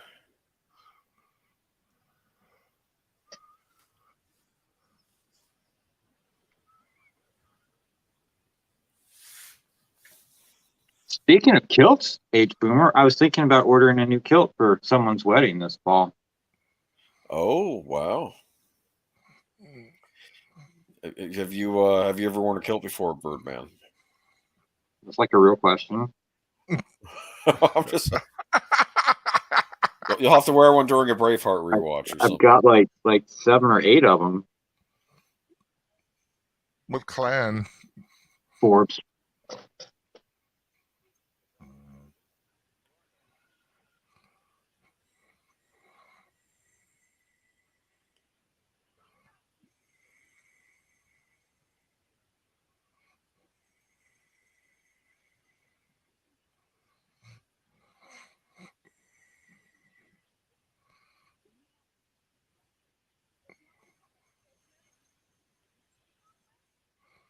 Ooh, yikes.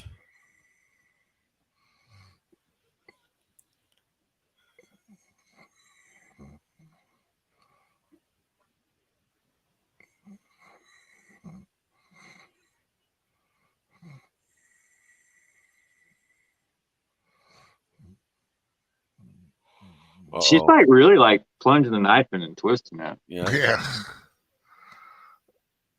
Ooh, that's a nasty wound. Here's some salt. Yep.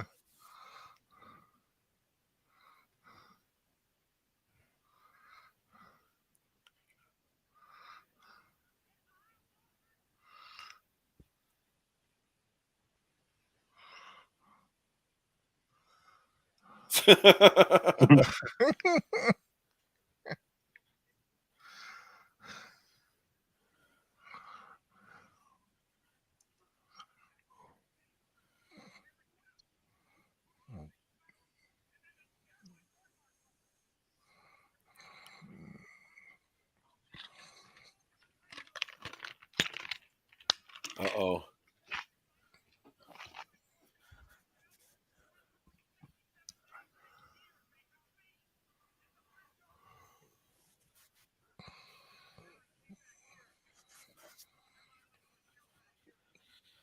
Oh. I wonder why he just doesn't kill her here. I guess I he don't doesn't. know. Because he's the only one listening to him. Look, we all know what has to happen. The guy has to have an accident.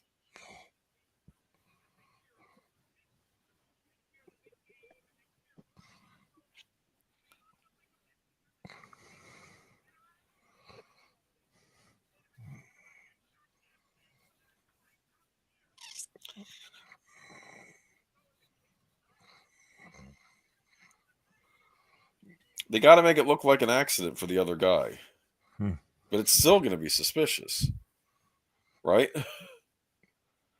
Well, it That depends. the pilot reason had a thing. Maybe it's an accident he survives, like he.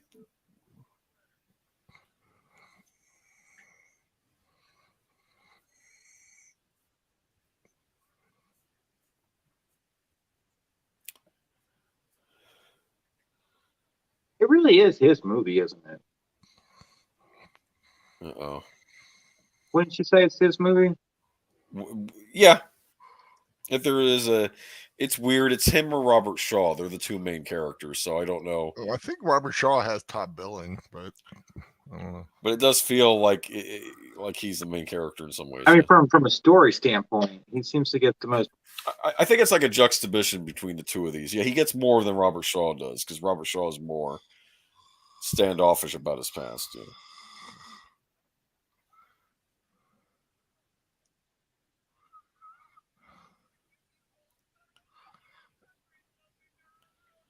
Oh.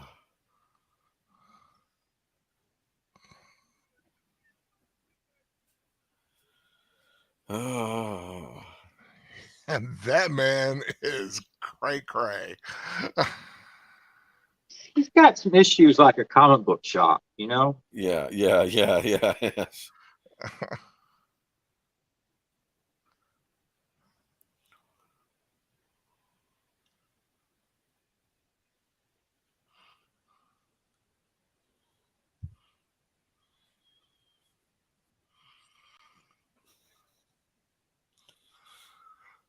So is he going to be the? He's going to be at the Sears Tower and slip on a banana peel and fall off it. The pilot for this, maybe. I'm just thinking, just.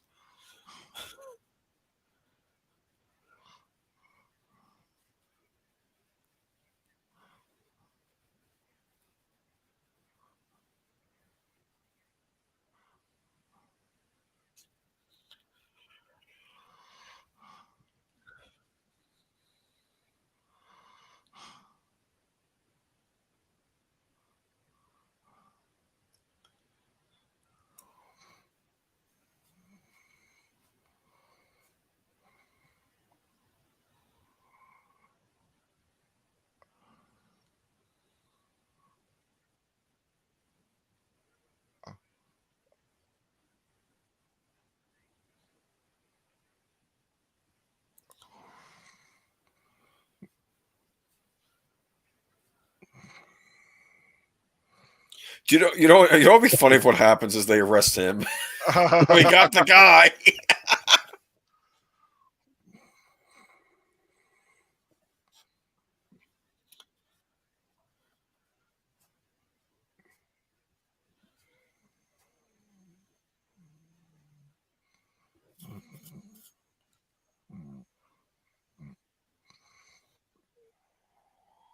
Next thing he shows up at his house and starts beating him. He's like, "Tell me about the speedboat." I know. I know.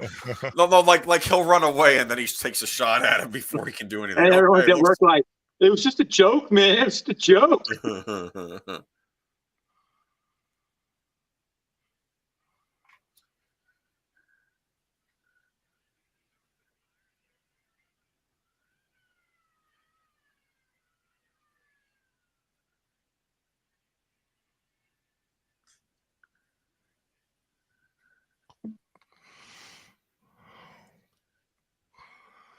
Yep.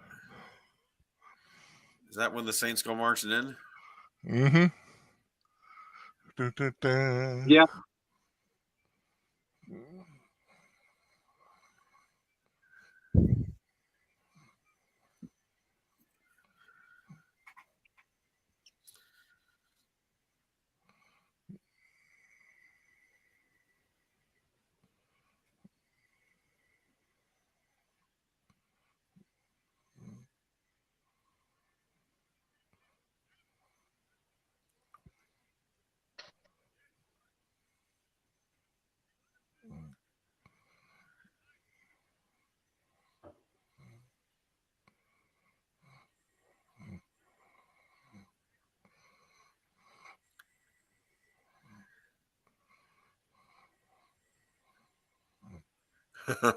You got to be there at the Super Bowl, Mr. President. Yeah.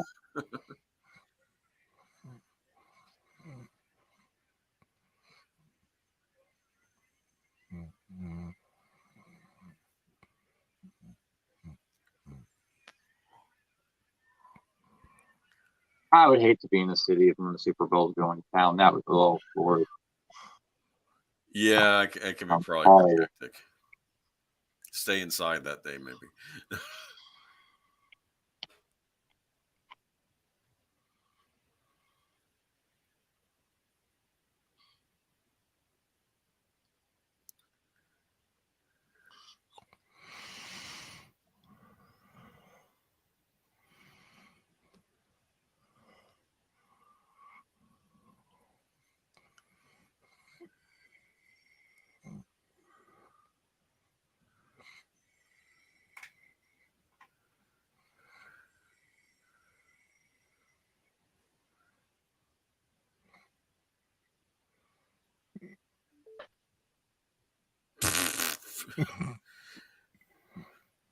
He is seriously messed up.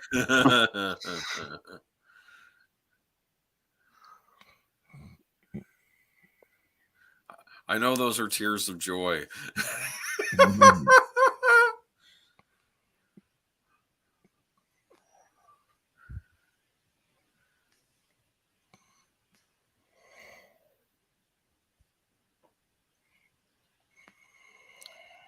They should just have Robert Shaw get up for us. Sorry, everybody. The Super Bowl's been canceled. They could all start throwing things at him, right? That could be the end of the movie. Just the end. That day they canceled the Super Bowl, and that's it. No attack happened.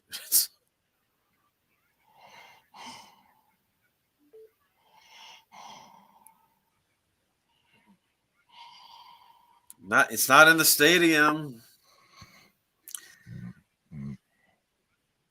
Get some montage music here. How much of a waste of taxpayer money was this? You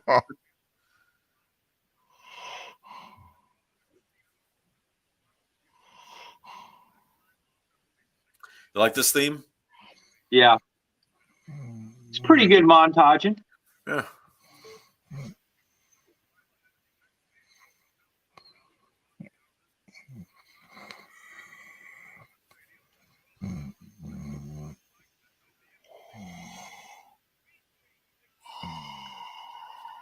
So do you think this movie's too long? I think it could have been trimmed. I think 20 it could minutes. have been here and there. I think a tight 2 hours. I think 2 hours would be fine for this. I think when it goes over, I think they should have got it down to 2 hours.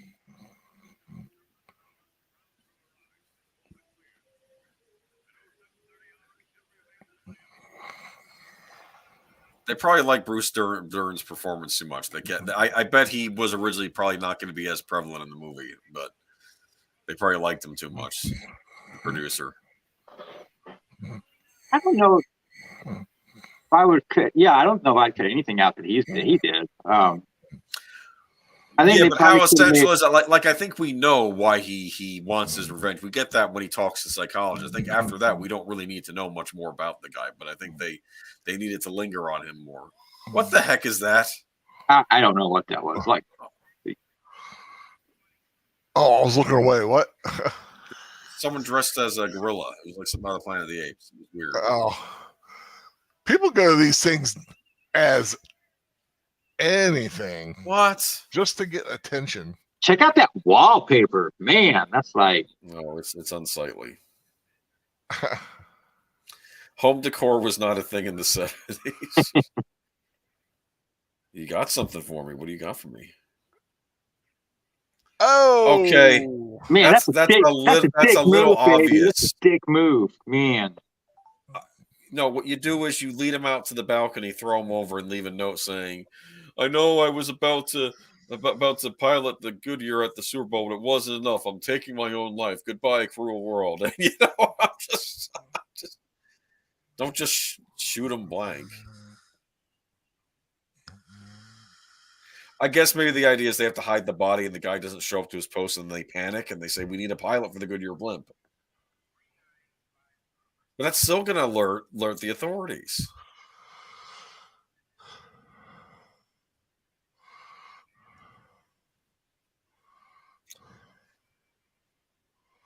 I don't know. This woman called up with a. She had an accent, like a Swiss or German accent. Said the guy wasn't feeling well. Can't come to pilot the Goodyear blimp. It's like, I don't understand.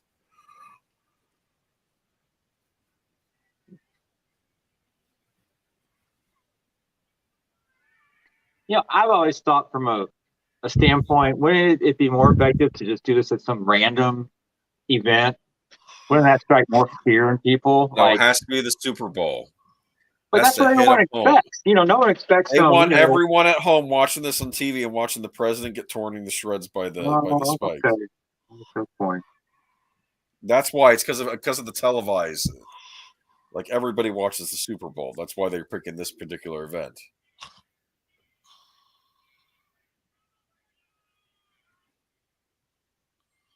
And they actually did shoot these scenes at a Super Bowl. Mm-hmm. Interesting.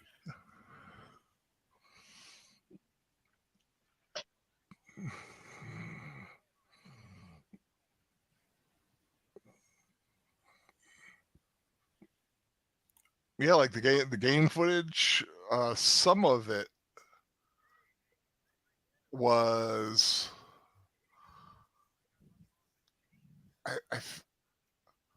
Or am I thinking of the wrong movie?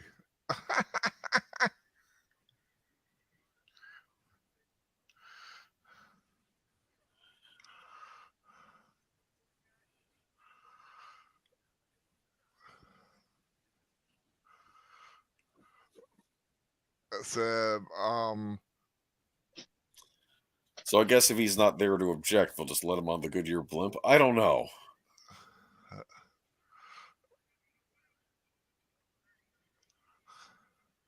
they shot extensive footage in the last half hour I see. of the film was filmed at the Super Bowl, but they did do other pickup footage with members of the Dolphins dressed as Cowboys and Steelers. Huh. Oh, isn't that bizarre? You're dressing up as your competition. That's During the filming of the well, I won't say that. It's kind of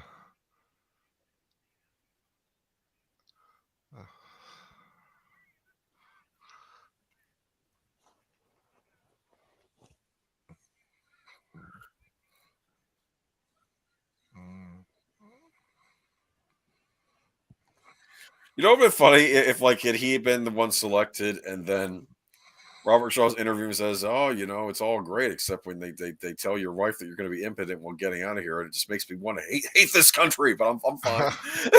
So, I can see that happening in that interview. Just.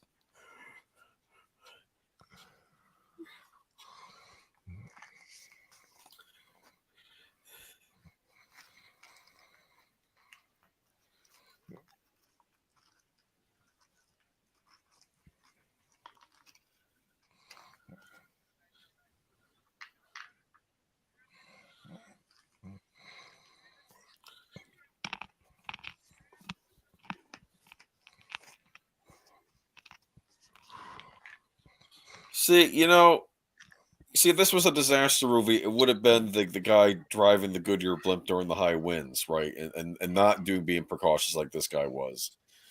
And then the everything goes out of control. And then you end up on an island where Captain Nemo's been for the past couple hundred years, making weird creatures. And I don't know.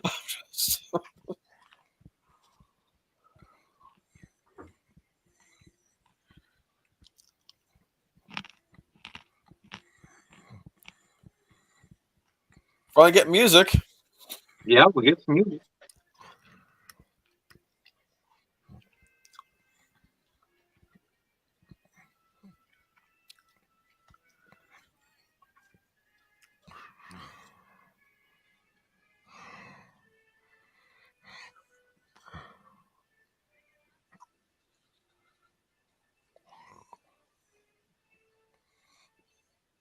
course, now this would all be like what, CGI?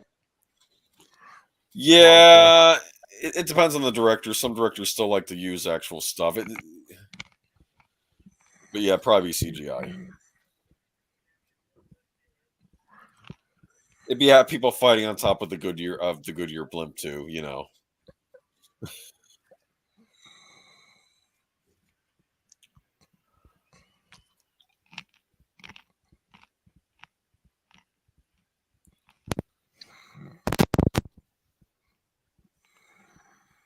All right.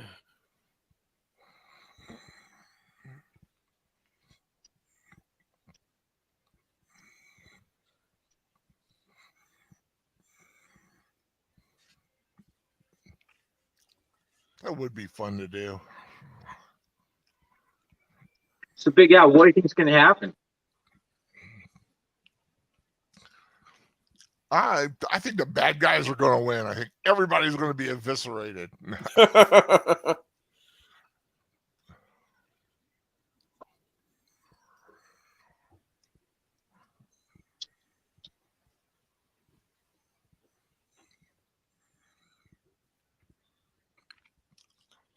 Pat Summerall. Yep. Football big deal in the 70s? Football what? Yeah. Sorry? Was football a big deal in the 70s, Big Al? Yeah, pretty much.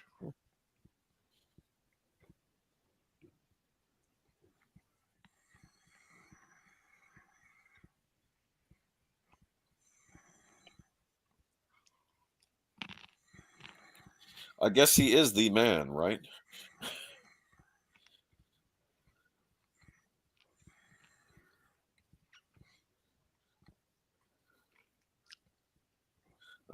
I can see Brewster. I want to do it now. Wait for the president to show up.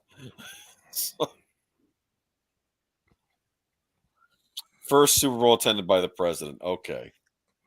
Because I was like, they don't usually go to the actual Super Bowl, do they? The presidents? I don't think so.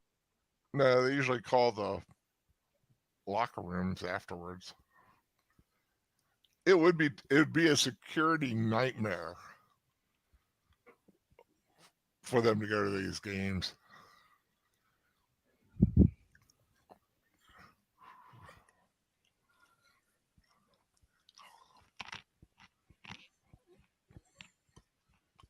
Cheerleaders. They were that out. always a big deal. The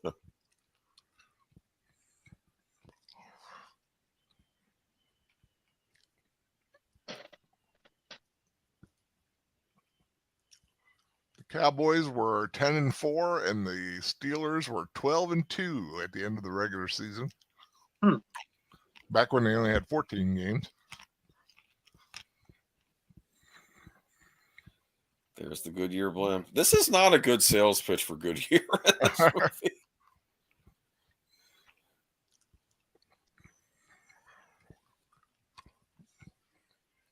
Who plays the president?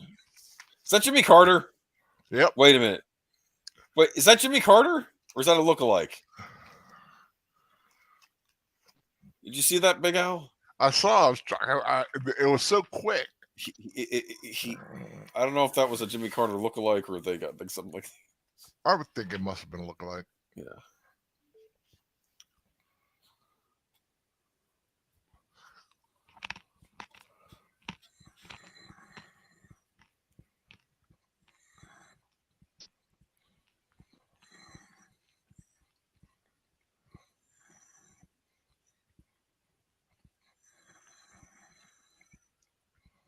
Seems like now would be the time that you'd want to get that done.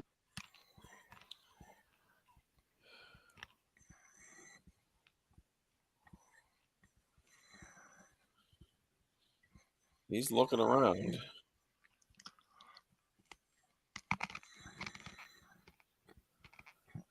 Yeah, I like a good national anthem, right? Mm-hmm. Yep. Because now it's like super uber big stars at big production numbers. Do it, yeah.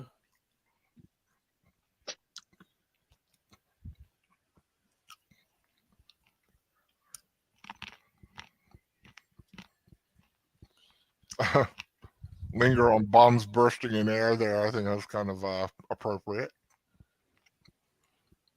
That's what he's going to swing. He's going to pick that thing up and then have it.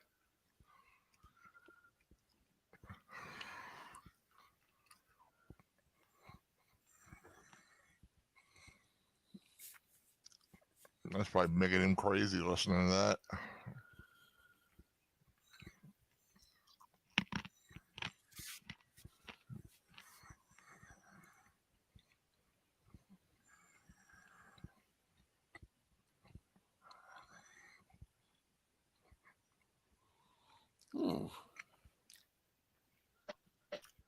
That's a bottle of scotch.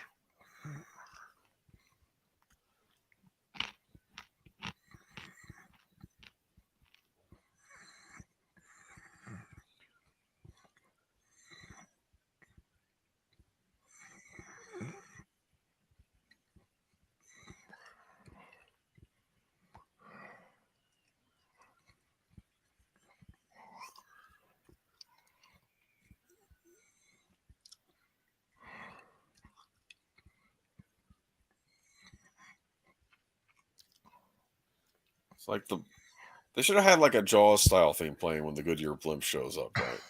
Is that on the soundtrack? Like, Don't know.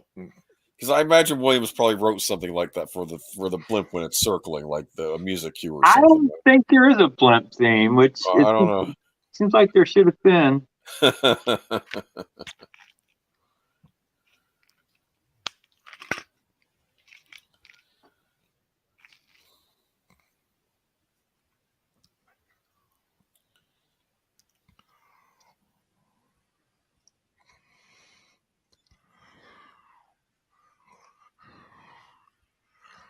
I don't get it. Is the thing that's supposed to be attached to the blimp not attached right now? Yeah, it's not on the blimp right now. What the heck are they planning here? Is it gonna be like one of those like pickup, like when they pick up the banners and stuff? Yeah, pull an envelope inspection. What is that?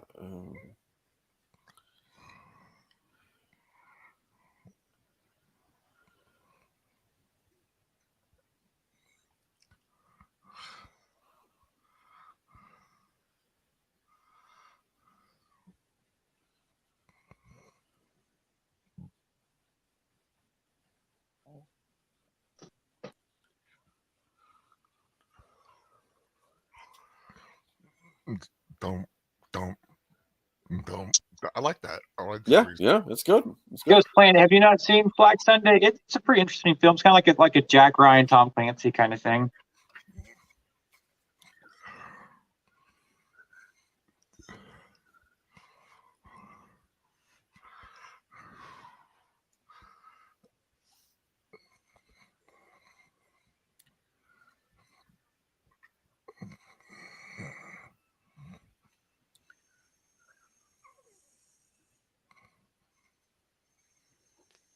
Big Al, where are you watching the film from? You mean here now? Yeah. I'm in bed. No, I know. On what platform? I have an MP4 on my laptop. Why? I was wondering if it was available free somewhere. Or I bought mine off Google Play. I know I know it streams on Paramount Plus if you're subscribed to that. It's easy as 1, 2, 3 to find.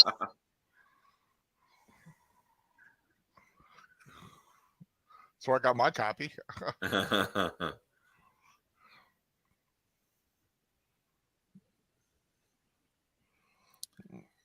So I guess he's feigning something wrong with the blimp, right?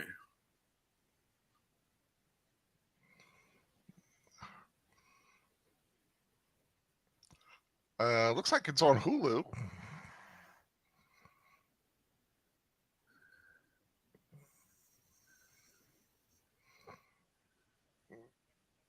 If you have Showtime, you can get it on Amazon. Oh, interesting.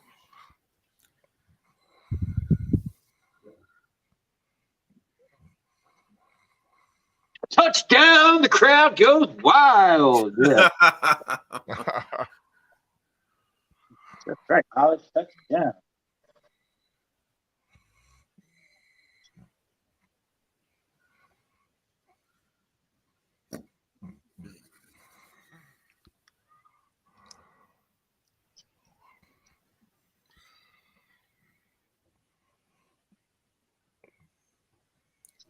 There's a dead body in that hotel room. Mhm.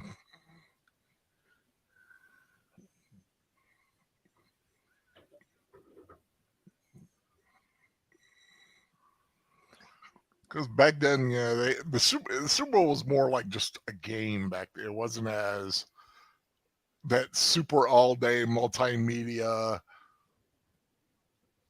monstrous halftime show I kind see. of deal. They had a halftime show, but it wasn't. Didn't go on for an hour or whatever. Yeah, it was. Yeah, it was a game. You play the game. There might have been a little extra time during the halftime, but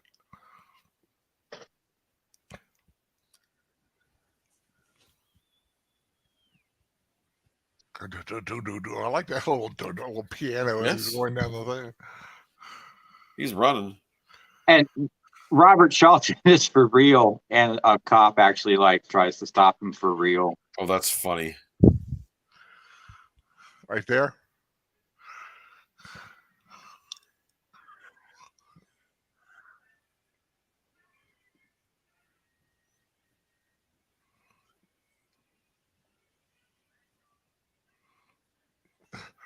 Hey, look, it's that guy from Jaws.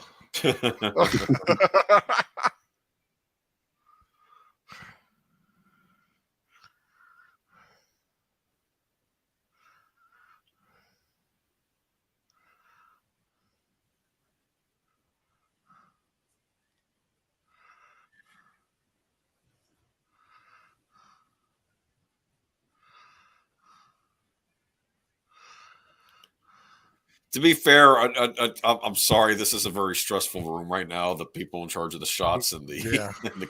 when air for commercial, you're gonna get yelling. You're gonna get yelled at if you walk in there.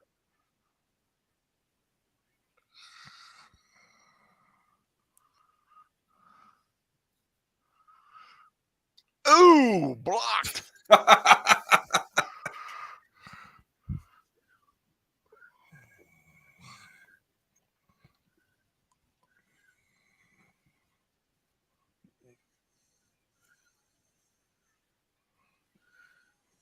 It's the blimp. If only we had a new thingy to put on the bottom. Oh, look at this lovely woman bringing the new thingy for us to put on the bottom of the plane. I'm just,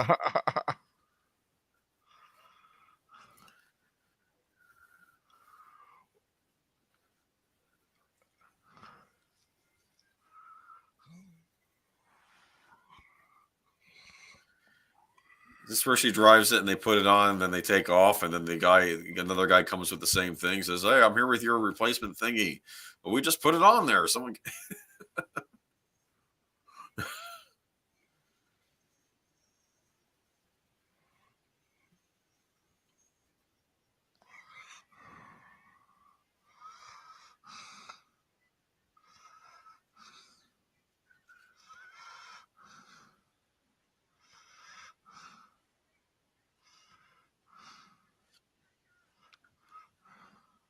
Uh-oh.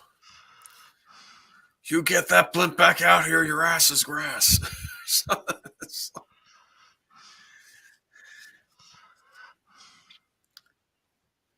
least we're finally getting music. Yeah.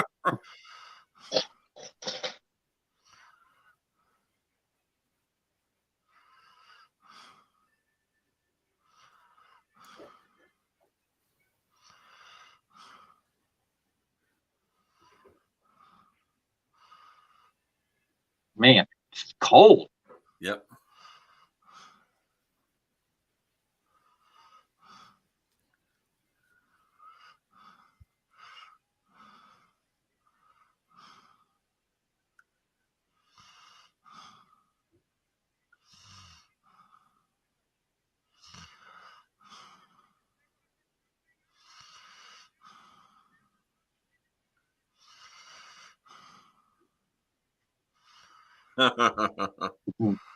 And they're just like, okay, sure, we'll take your word for it. No I problem. mean, honestly, in that situation, you probably like, okay, this is what they want. This is what we got to do. I mean,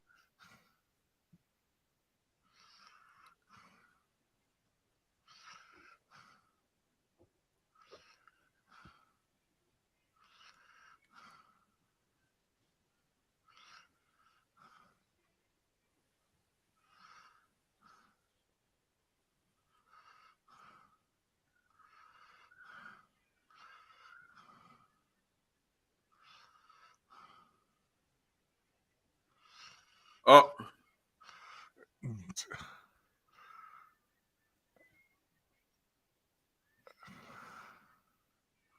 oh,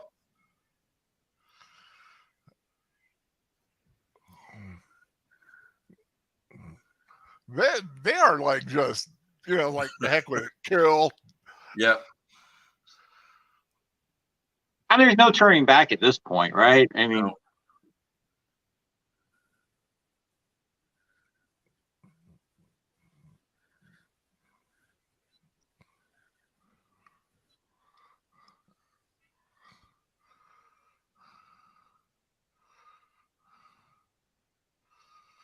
Ooh. Hard to get a big old car go around like that. You're trying to lighten the load. Yeah, they're overweight.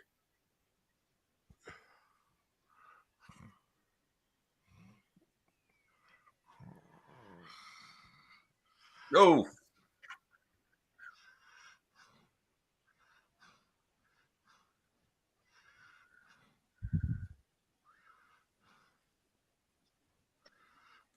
so you think this is an instance where the music tells the story?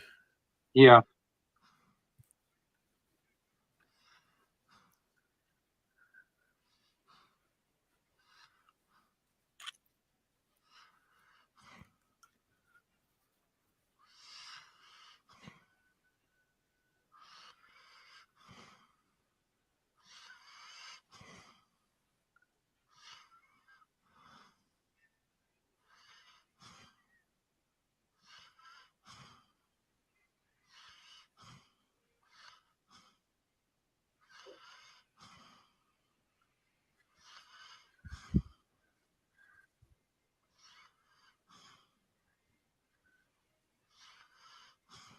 Yeah. I'd be shooting at like the rudders, so anything to keep them from. Uh-huh.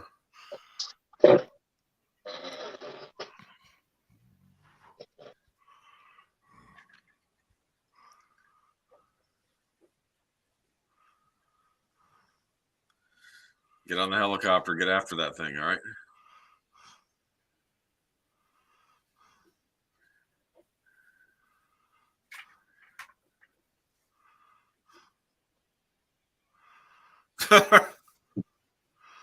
Doesn't everybody? Yeah.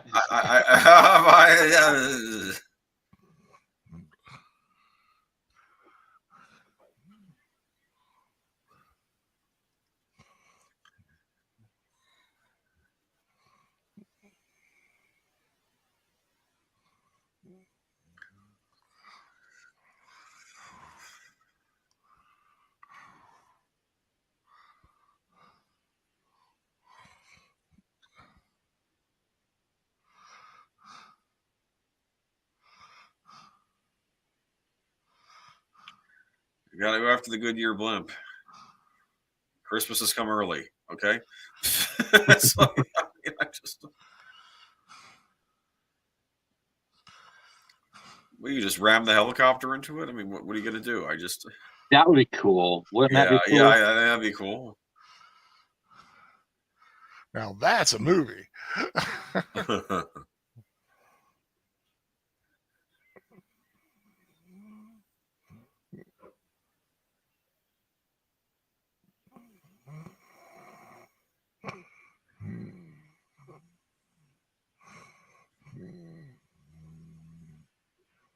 Ooh, You like? Yeah, You like? You back when men played football. that's right. Look at this.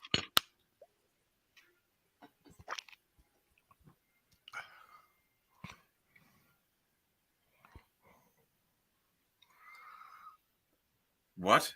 Oh.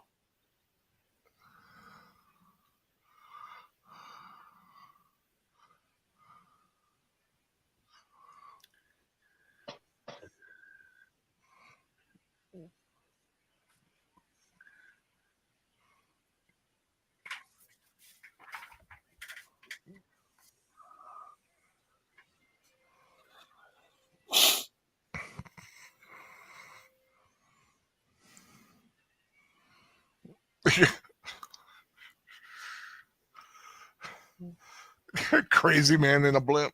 Yeah, basically. Shoot at him.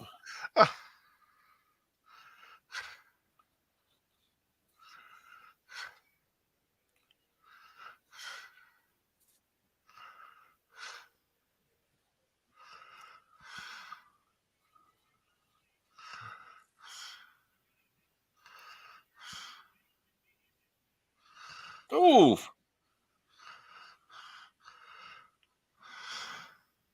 Uh-oh. That gun's got some penetration. Ooh. She got the cop copter. The copter and the crowd explode. Yeah, I guess, yes. I guess they're not hearing the explosion. They're too busy cheering, huh?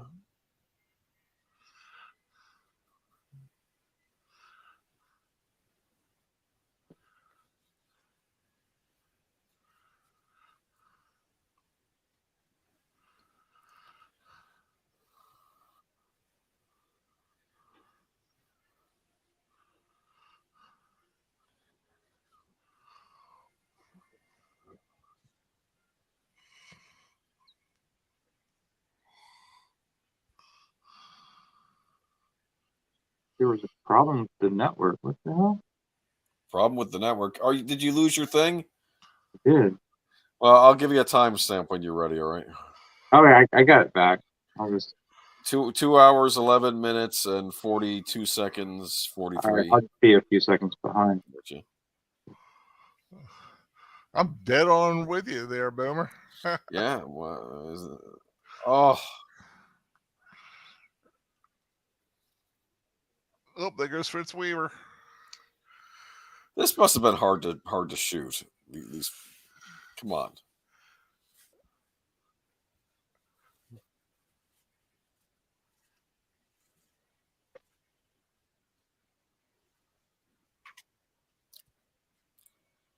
What happens if you shoot a blimp? Would it like legit explode? Yeah, it's got helium. It would start leaking.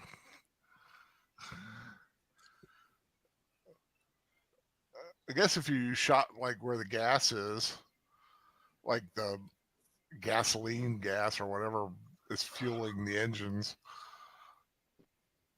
I know every time I shot a helium balloon with my BB rifle, it would just explode. Well, the blip I think is a little more durable. I would hope so. Yeah. It's you know, one little hole's not going to bring it down. It'll cause a leak, but oh, I thought it was going to land on top of it for a second. Oh.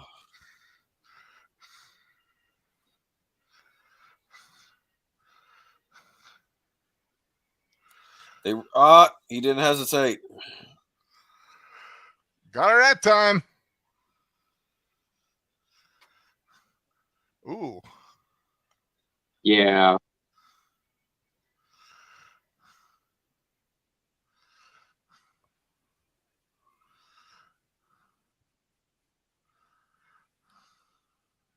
Yeah, he means business.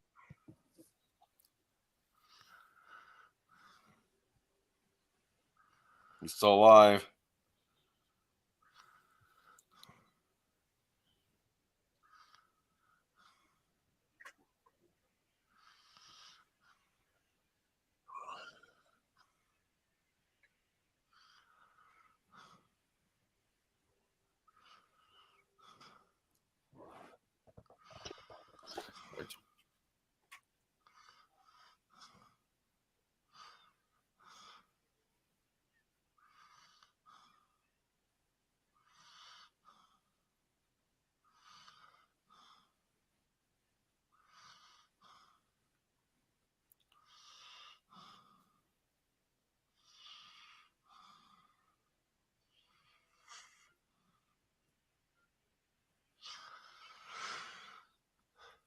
Ooh.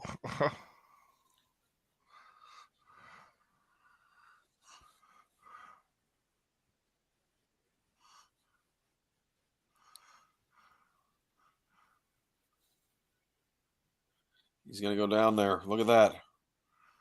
It's the man of action right there. A man with big balls is what it is.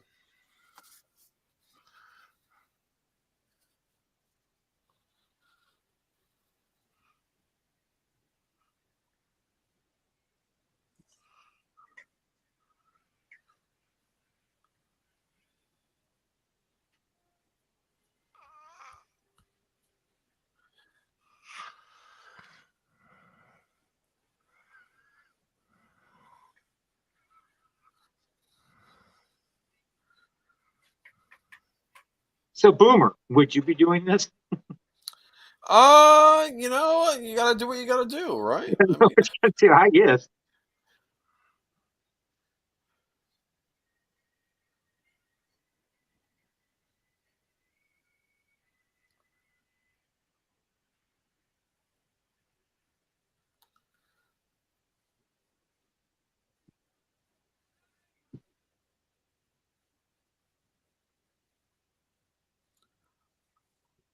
Got the big game going on.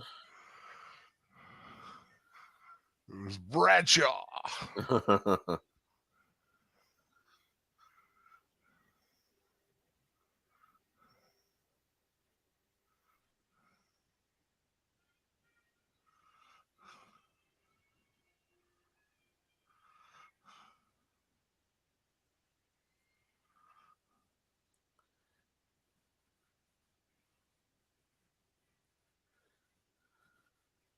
And the first time I saw this, I was like, I don't know if they're going to be able to pull this off.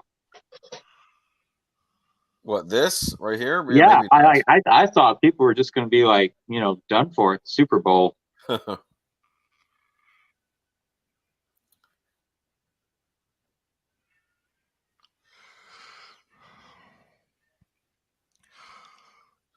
Bradshaw taking the hit. Cheerleaders. Just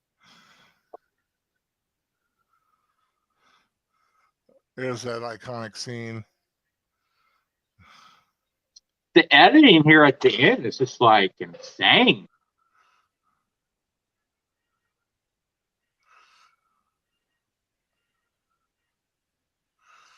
oh.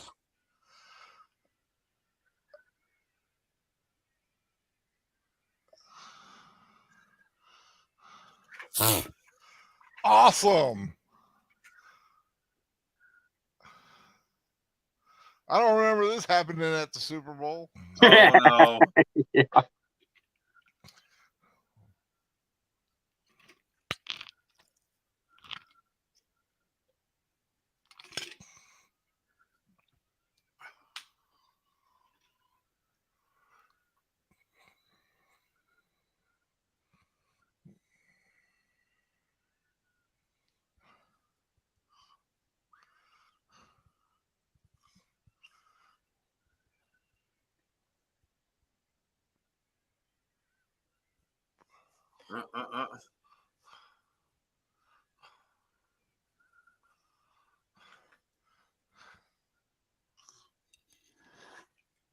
Fuse is lit.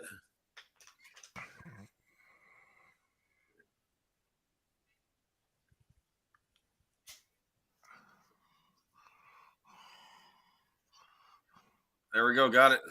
Okay.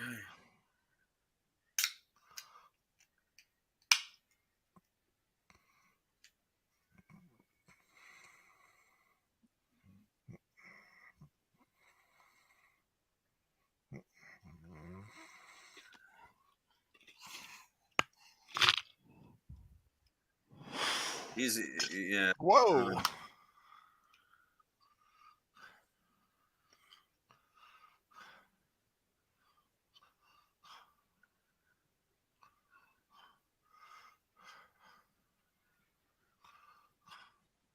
See, this does not make Goodyear look good. You know what I'm saying? It's not their fault. Yeah, don't they inspect their pilots? I mean, do they psych evals?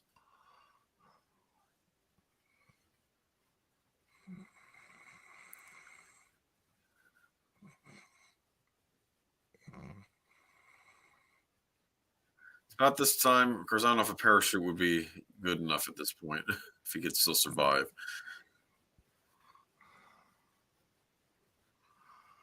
Might be able to. Well, they're in water now, so lower the better.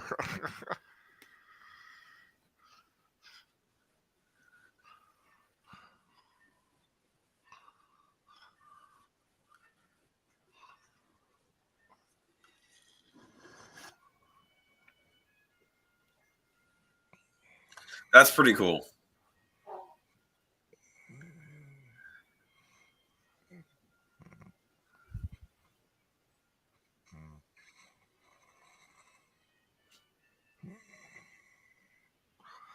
Whew.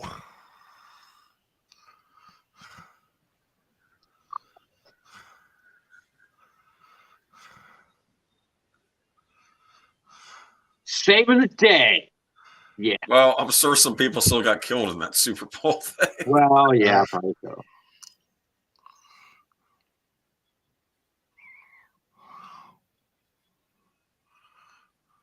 Yeah, the hot terrorist chick got killed for sure. Yeah. Oh yeah. So you like that score, huh? That's pretty good. Kabakov. Kabakov. Moshevsky. Fasil.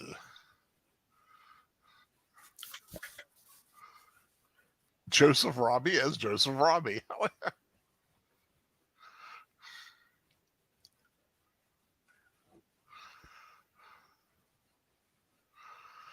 Surprised they haven't tried remaking this. Like I said, I could see maybe get Steven Spielberg. He could remake this and use the whole Williams score, right? If I see him Friday, I'll suggest that to him. Okay, remake Black Sunday Remake Black Yeah. Sunday.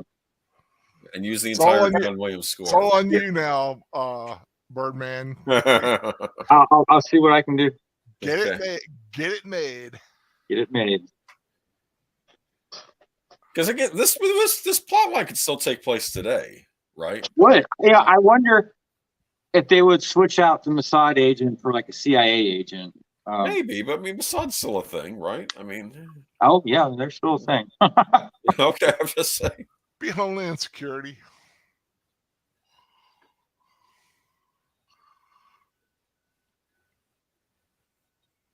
And if y'all don't have the soundtrack, it's well worth tracking down.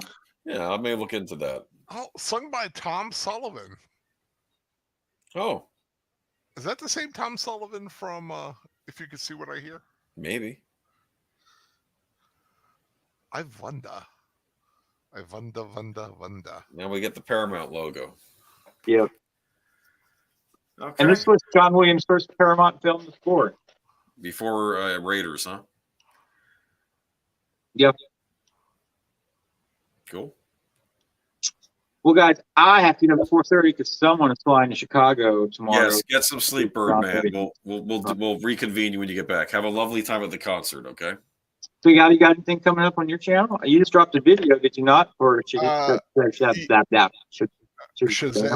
a 10-word review for Shazam: Fury of the Gods. I and Troy Pacelli have a 2-night event, Friday night and Saturday night. We're going to be watching Eddie and the Cruisers on Troy's channel Friday night at 10, and on my channel, Eddie and the Cruisers 2, Eddie Lives on my channel at 10 on Saturday. Cool. Okay. Boomer, what you got coming up? Oh, nothing much. Have I been a white dot the whole stream? Oh, No, I see the grumpy old guy on the mower. okay. Maybe I'm just seeing it now. I should change it. But in StreamYard, I see grumpy old guy. I think on YouTube it was a white dot. I'm sorry about that. Of course, that is more 70s, isn't it? Let's see if I can get back to normal now. Anyway, yeah, I'll geeky geezers on Sunday. So there you go. Okay. Eric Woods and I might do something after the concert or before the concert or during the concert on Friday. Cool. Cool. Hopefully I will not be getting arrested for disturbing the peace. I hope it's a good concert. I really do. That's all you can do is hope, right? I So paid the a con- lot. I paid a lot for these tickets. So This concert's Friday Friday night. Well, I hope you enjoy it, man. I know you deserve it. I hope Eric has the concert of his life because he's never seen John Williams, and this will probably be his one and only chance. So Yeah. Cool. I can stomach a horrible experience more than what he can, because it really needs to be good for him. If you can live through the Kennedy Center, Oh, I bounced out of that one. You know, it'd be kind of rude to tell Eric, dude, I'm out. that would just be very rude of me. All right. Well, you have a good time, Birdman. We'll hear what you should do. Like I said, you're gonna do a video with him after it, probably. So that'd be cool. Probably so, yeah. But Cool. thank you everyone for coming by. As always, adopt, don't shop. Keep listening to great film scores. Check out Boomer's channel, Big Al's channel, and we'll talk to all of y'all very soon. Next week we'll have another movie. We'll discuss it afterwards, figure it out, and let y'all know. Take care. Sure. take care.